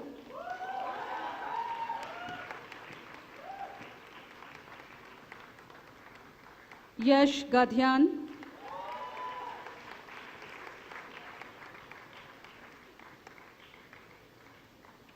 Yashi Jain.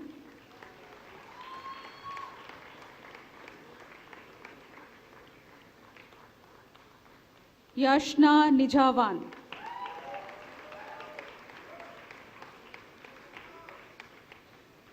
Yuganshi Singh.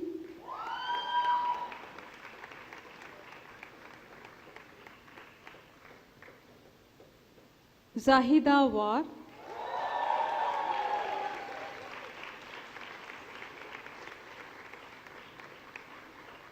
Zoheb Bedi.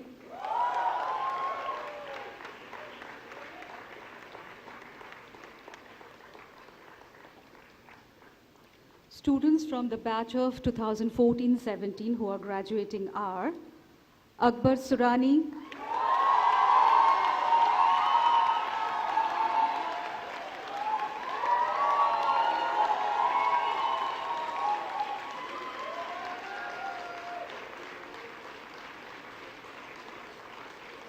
Dhruv Chakravarti,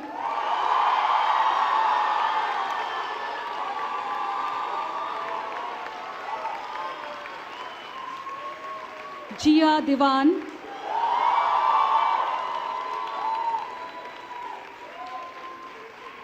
Shruti Sagar,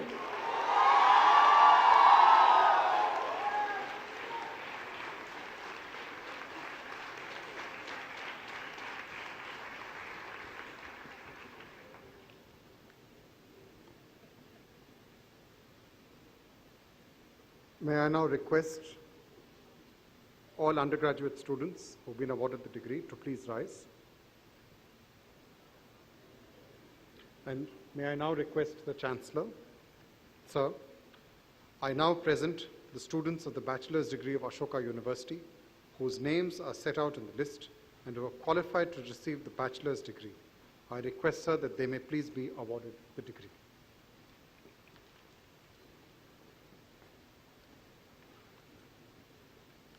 By virtue of the authority vested in me as Chancellor of Ashoka University, I admit you all to the Bachelor's degree of Honours, and I charge you that ever in your thought and action you prove yourself worthy of the honour conferred on you.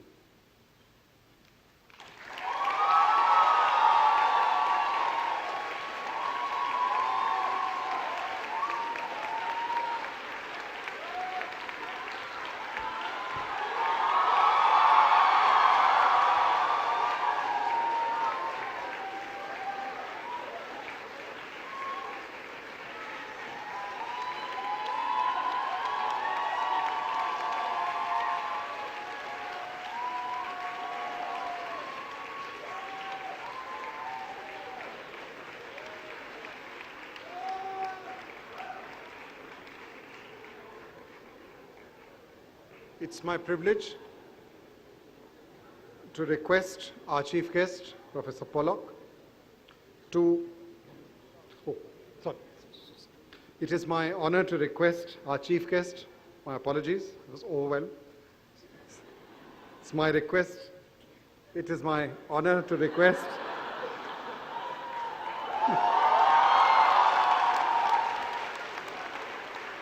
It's my privilege to request Srimati Rao to please step forward. It's a very important moment for us because this is our first batch which is being awarded the Postgraduate Diploma in Advanced Studies and Research of Ashoka University.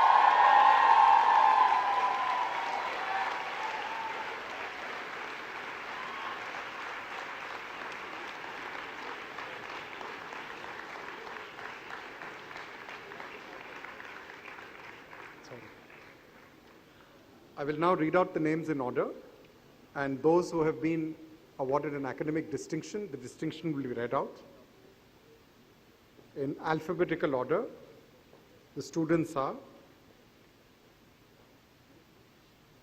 Anya Lanu,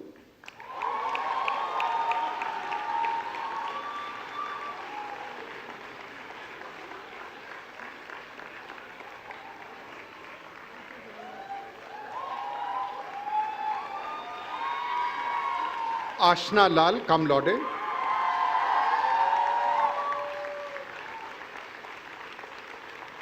Abhinav Srikant.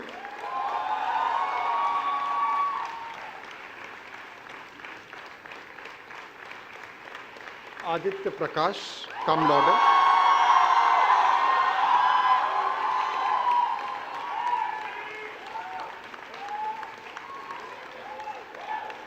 Ahan Bezbarua.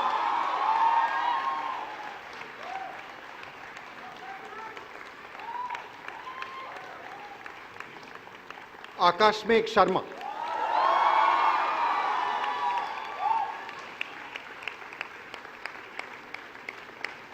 Amrita Singh.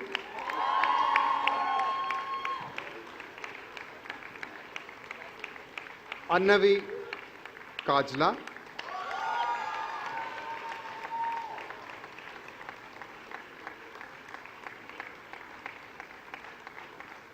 Anirban Kundu.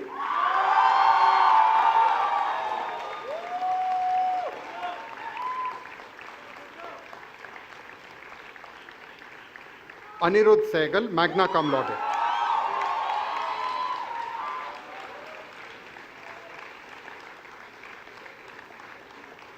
Ankita Nanda, magna cum laude.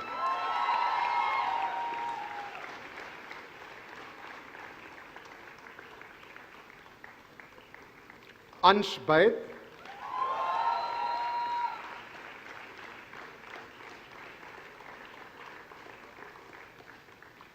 Anushka Kelkar, magna cum laude.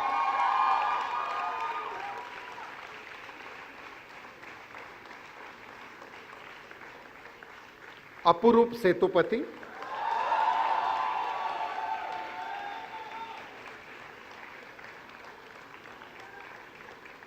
Aritra Sutradhar.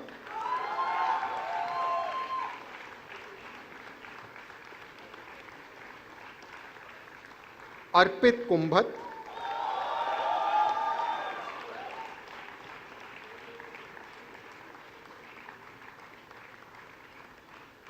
Ayan Tandon.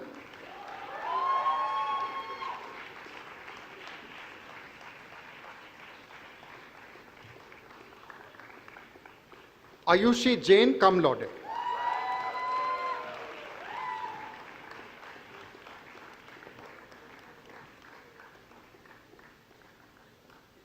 Ayushri Gangal, magna cum laude.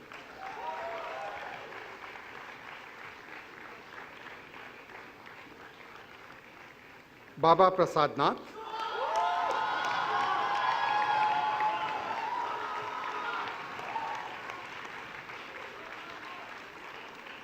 Bhavna SR, cum laude.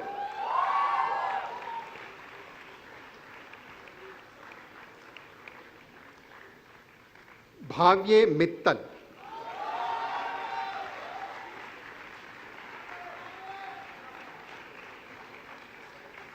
Chaitanya Sharif Kulkarni. Chakshu Chhabra.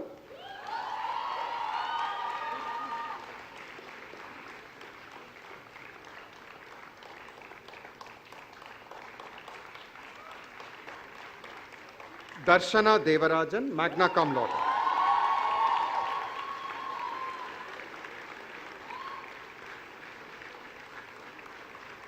Deva Surya Vivek Madala, magna cum laude.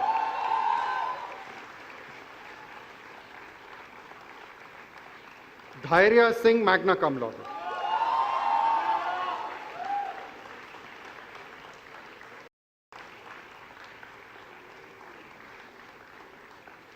Gauri Saxena, cum laude.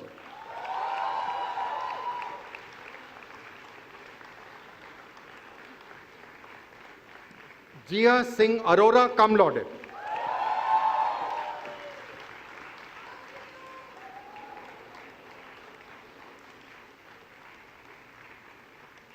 Gautam Piduri, Sama, cum laude.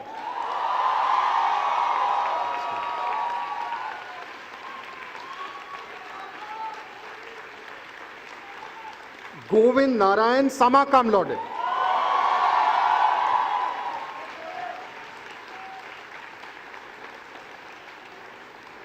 Himanshu Shekhar.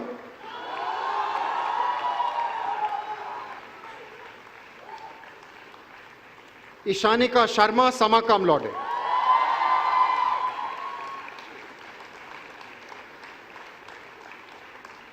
Ishika Ray.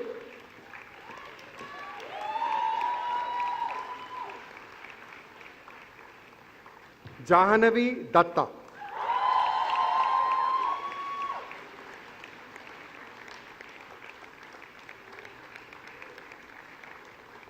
Jasmine Kaur, cum laude.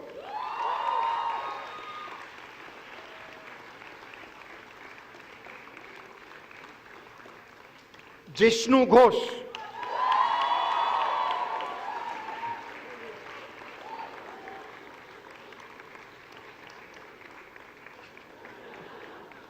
Kalpa Vishwanathan.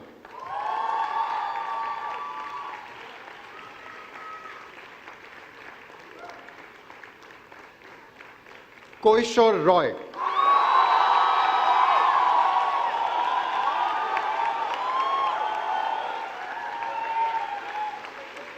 Kratika Parchani.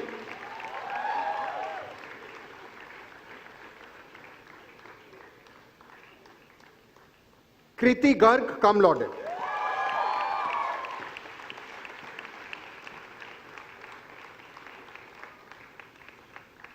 Laboni Roy, magna cum laude.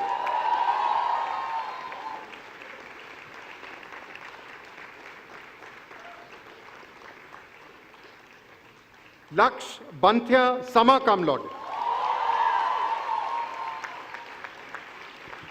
Matangi Krishna.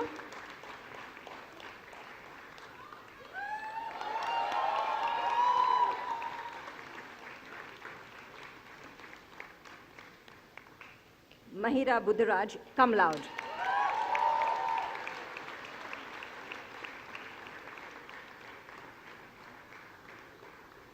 Manisha Sa.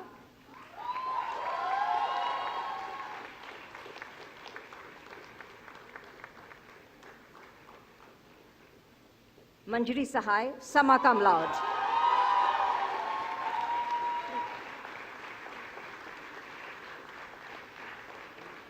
Mathura Samaram, summa cum laude.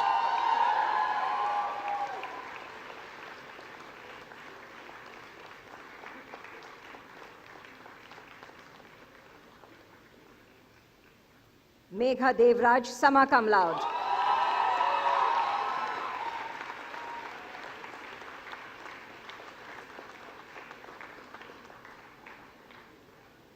Mihika Sood.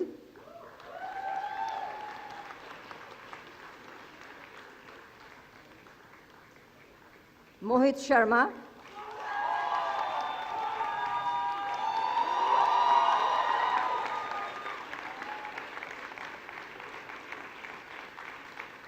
Nainika Dinesh, summa cum laude.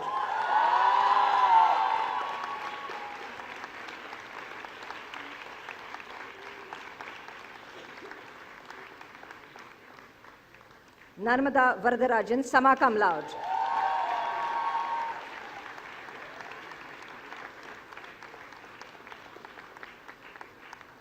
Naini Kushal Goyal, magna cum laude.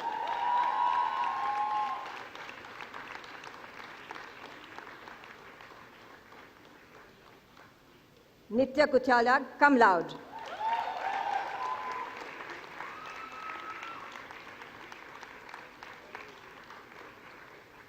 Paras Bhatrai.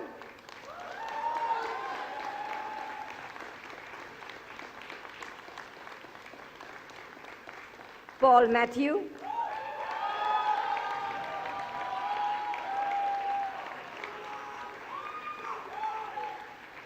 Purbu Dolma, summa cum laude.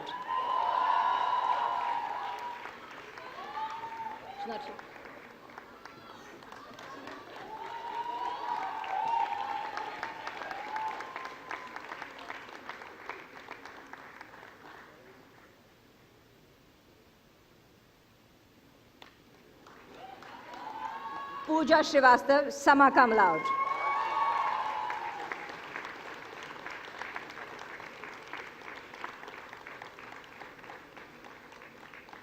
Priya Rathore, cum laude.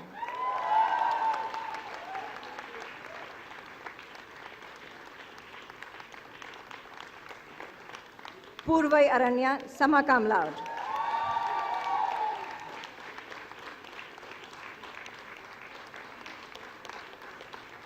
Rehan Radar.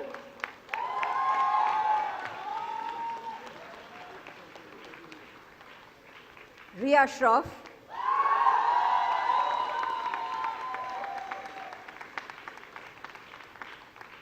Ribhav Dhingra, magna cum laude.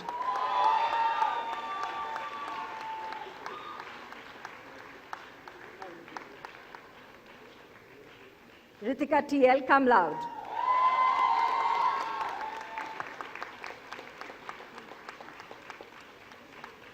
Ruab Monga, cum laude.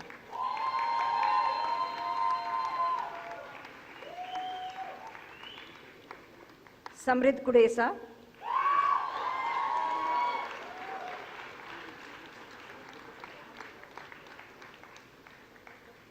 Sanat Sogani, cum laude.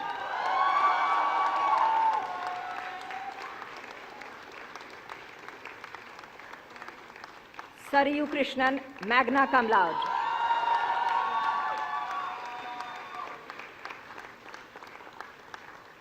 Shivangi Tikekar.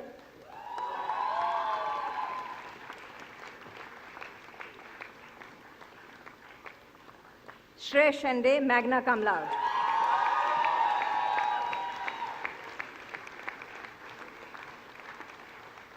Shreyas Krishna, cum laude.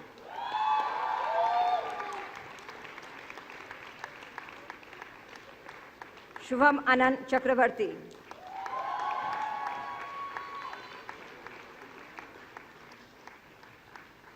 Simran Nandajog.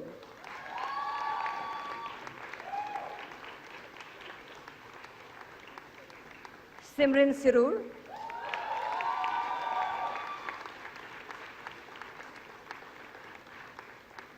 Soria Reddy, cum laude.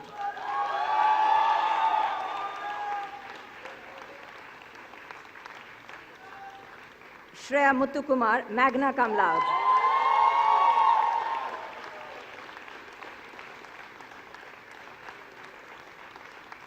Tanvi Reddy Gotham.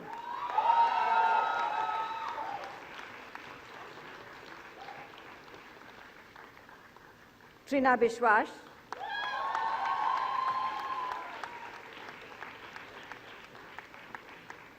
Urvin Suneta.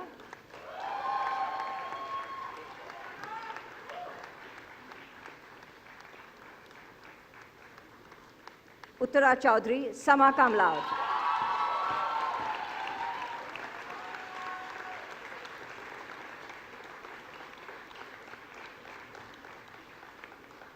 Vaishni Agarwal, cum laude.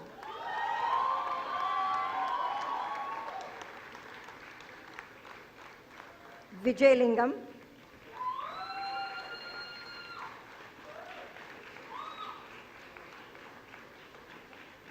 Vikrant Jutsi, magna cum laude.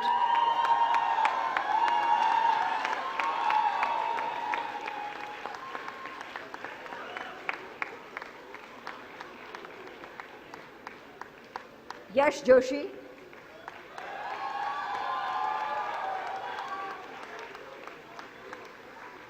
Yashwant Sangapalli.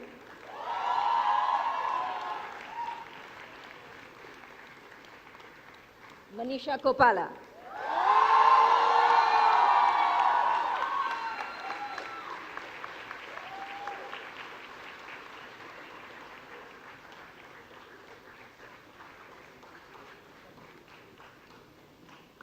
Thank you, ma'am. May I now request all the postgraduate students to please rise. Mr. Chancellor, sir, I now present the students of the Postgraduate Diploma in Advanced Studies and Research of Ashoka University, whose names are set out in the list and who have qualified to receive this diploma. I request that they may please be awarded the same. By virtue of the authority vested in me as Chancellor of Ashoka University, I admit you all to the Postgraduate Diploma in Advanced Studies and Research, and I charge you that ever in your thought and action you prove yourself worthy of the honor conferred on you.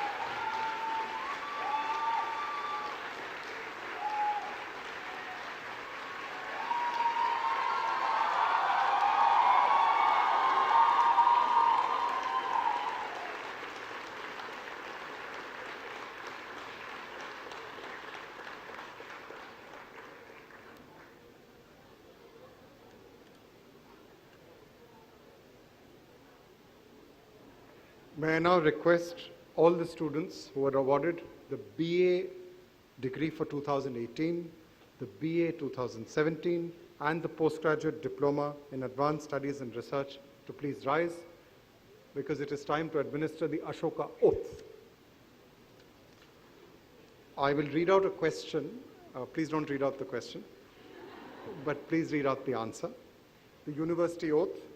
The ancient king after whom this university is named asked the question, "What is Dhamma?" He answered, and please repeat after me, "It is having few faults and many good deeds.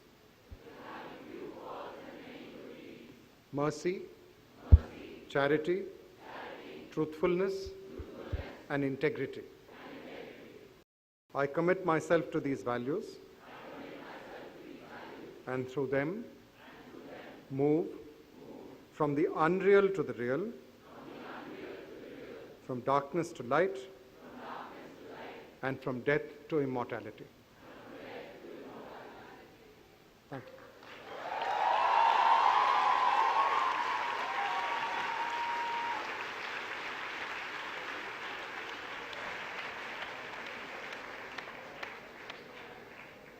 I would like to invite our Pro Vice Chancellor, Mr. Shankar Krishnan, to give the vote of thanks.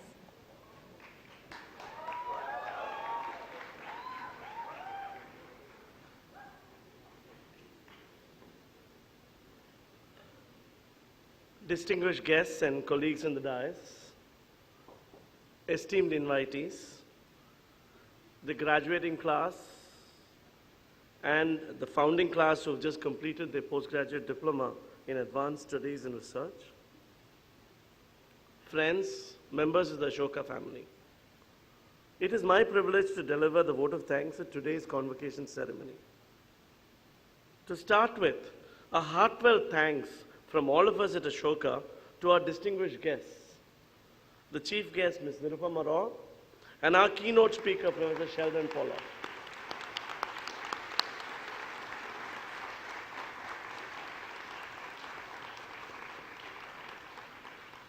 The Ashoka family is deeply honored that you have graced this occasion.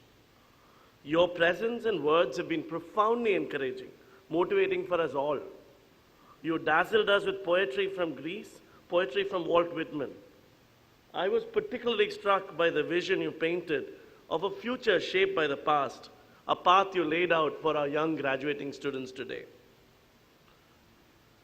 My thanks to Chancellor Rudrangshu Mukherjee and Vice Chancellor Pratap Banu Mehta for their constantly inspiring leadership of this university. You inspire us to give our best. Thanks also to our esteemed founders, in particular, Ashish Dhawan, Vineet Gupta, Pramad Sinha, Sanjeev Biktandani, and all the other founders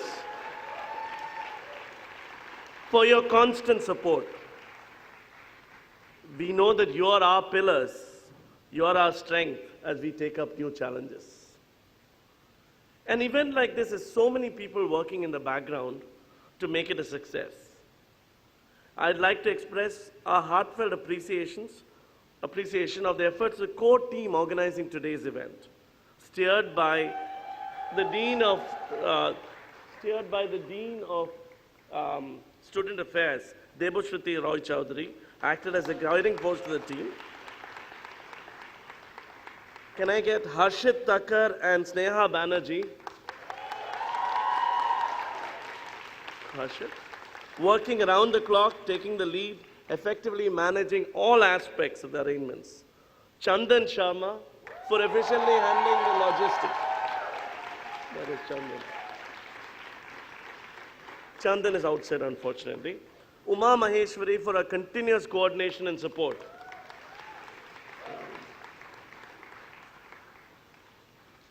Thanks also to the organizing committee led by our Dean of Academic Affairs, Professor Mahesh Rangarajan,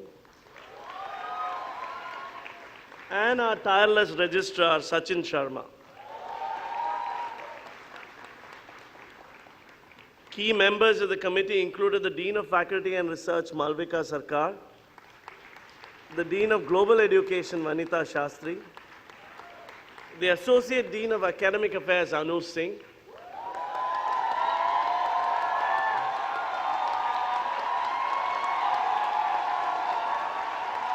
Take a bow.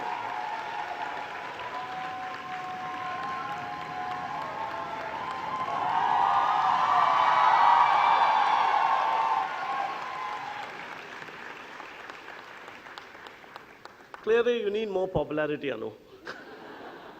Director of Communications, Anju Mohan. Our VP of Operations, Munish Sarawat. Director of Administration, Arvinder Bans. Manager of Catering, Security and many other things, Surit Sondi.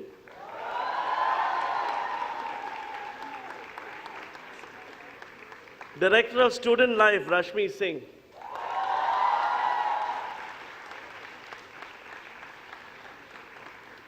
Amanjeet Kaur from the Office of Student Life.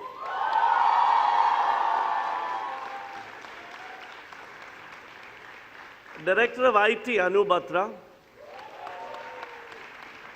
Ably supported by Chandresh Kumar, the head of IT hardware. Chandresh. And Vinod Chauhan from my office for efficiently planning and organizing all these meetings.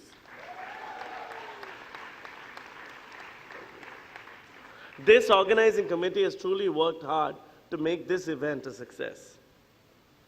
Let me also express my gratitude, and I think all our gratitude, to our amazing faculty who have continuously inspired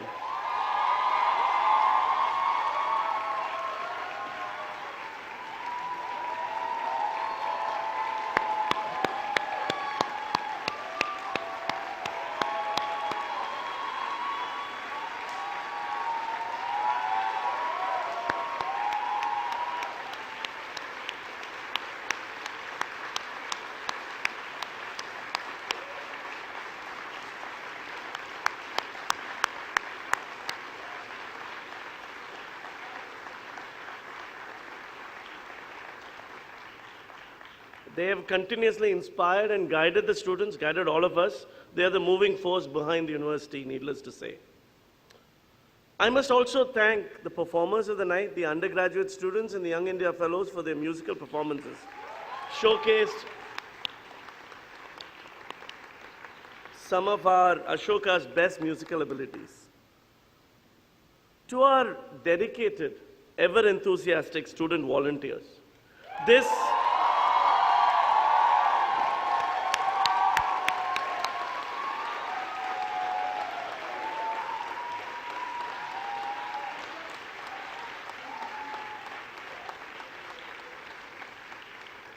This event could not have taken place without your untiring effort. We value your contribution more than you know. It would be remiss of me not to express my appreciation to all the staff, the IT, the admin, the security, the communication, and catering teams in particular. Worked so hard, done an outstanding job of preparing the venue, the event. Thank you all so much for all the effort and time you put in. A special thanks to our guests today, the parents of our students who have trusted us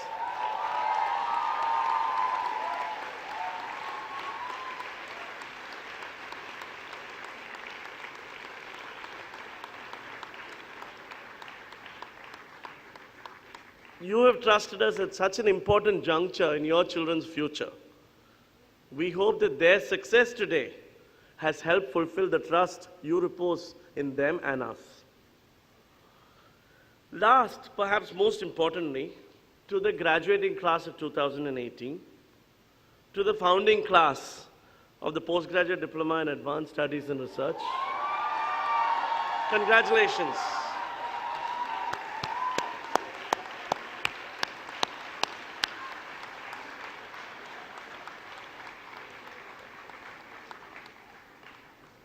You know that we are proud to have had you as our students. You showed remarkable initiative, ownership, and drive in establishing the traditions that will go on to build Ashoka as a truly special institution. You have a special place in our hearts. I'm confident that you have imbibed the true spirit of a liberal education, of thinking critically, thinking independently. You've understood that your studies here were only a part of a lifetime of learning ahead of you. And I'm certain you'll use that learning to leave every situation better than when it was when you arrived. You will go on to shine as true leaders of the world in your journey ahead. Equally, I'm confident you'll continue to be an integral part of this university, of this family, and help shape its future course. We come to the close of this evening's program. In fact, we come to the close of this stage of your journey with us. But as the Roman philosopher Seneca said, and I will paraphrase his words, every ending is a new beginning. So good luck, good health to all of you for all the new beginnings ahead. Farewell and good evening.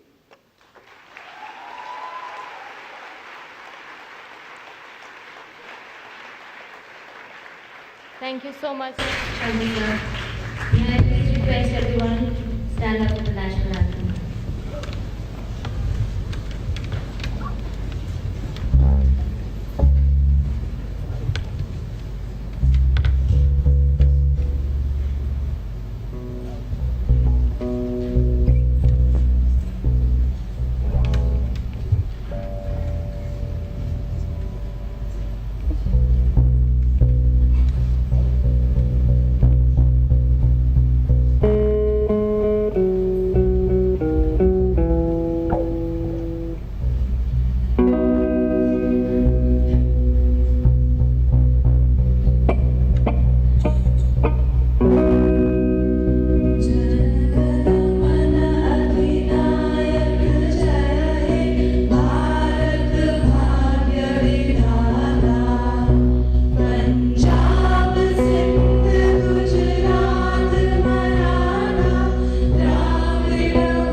Congratulations, graduating class of 2018. Give yourself a round of applause once more.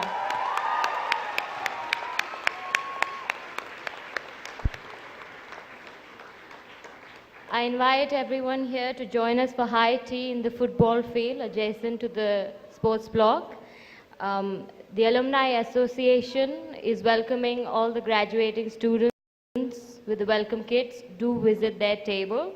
But before we all gather there, I request all the guests, parents, family members to remain seated till the convocation procession exits the hall. Thank you.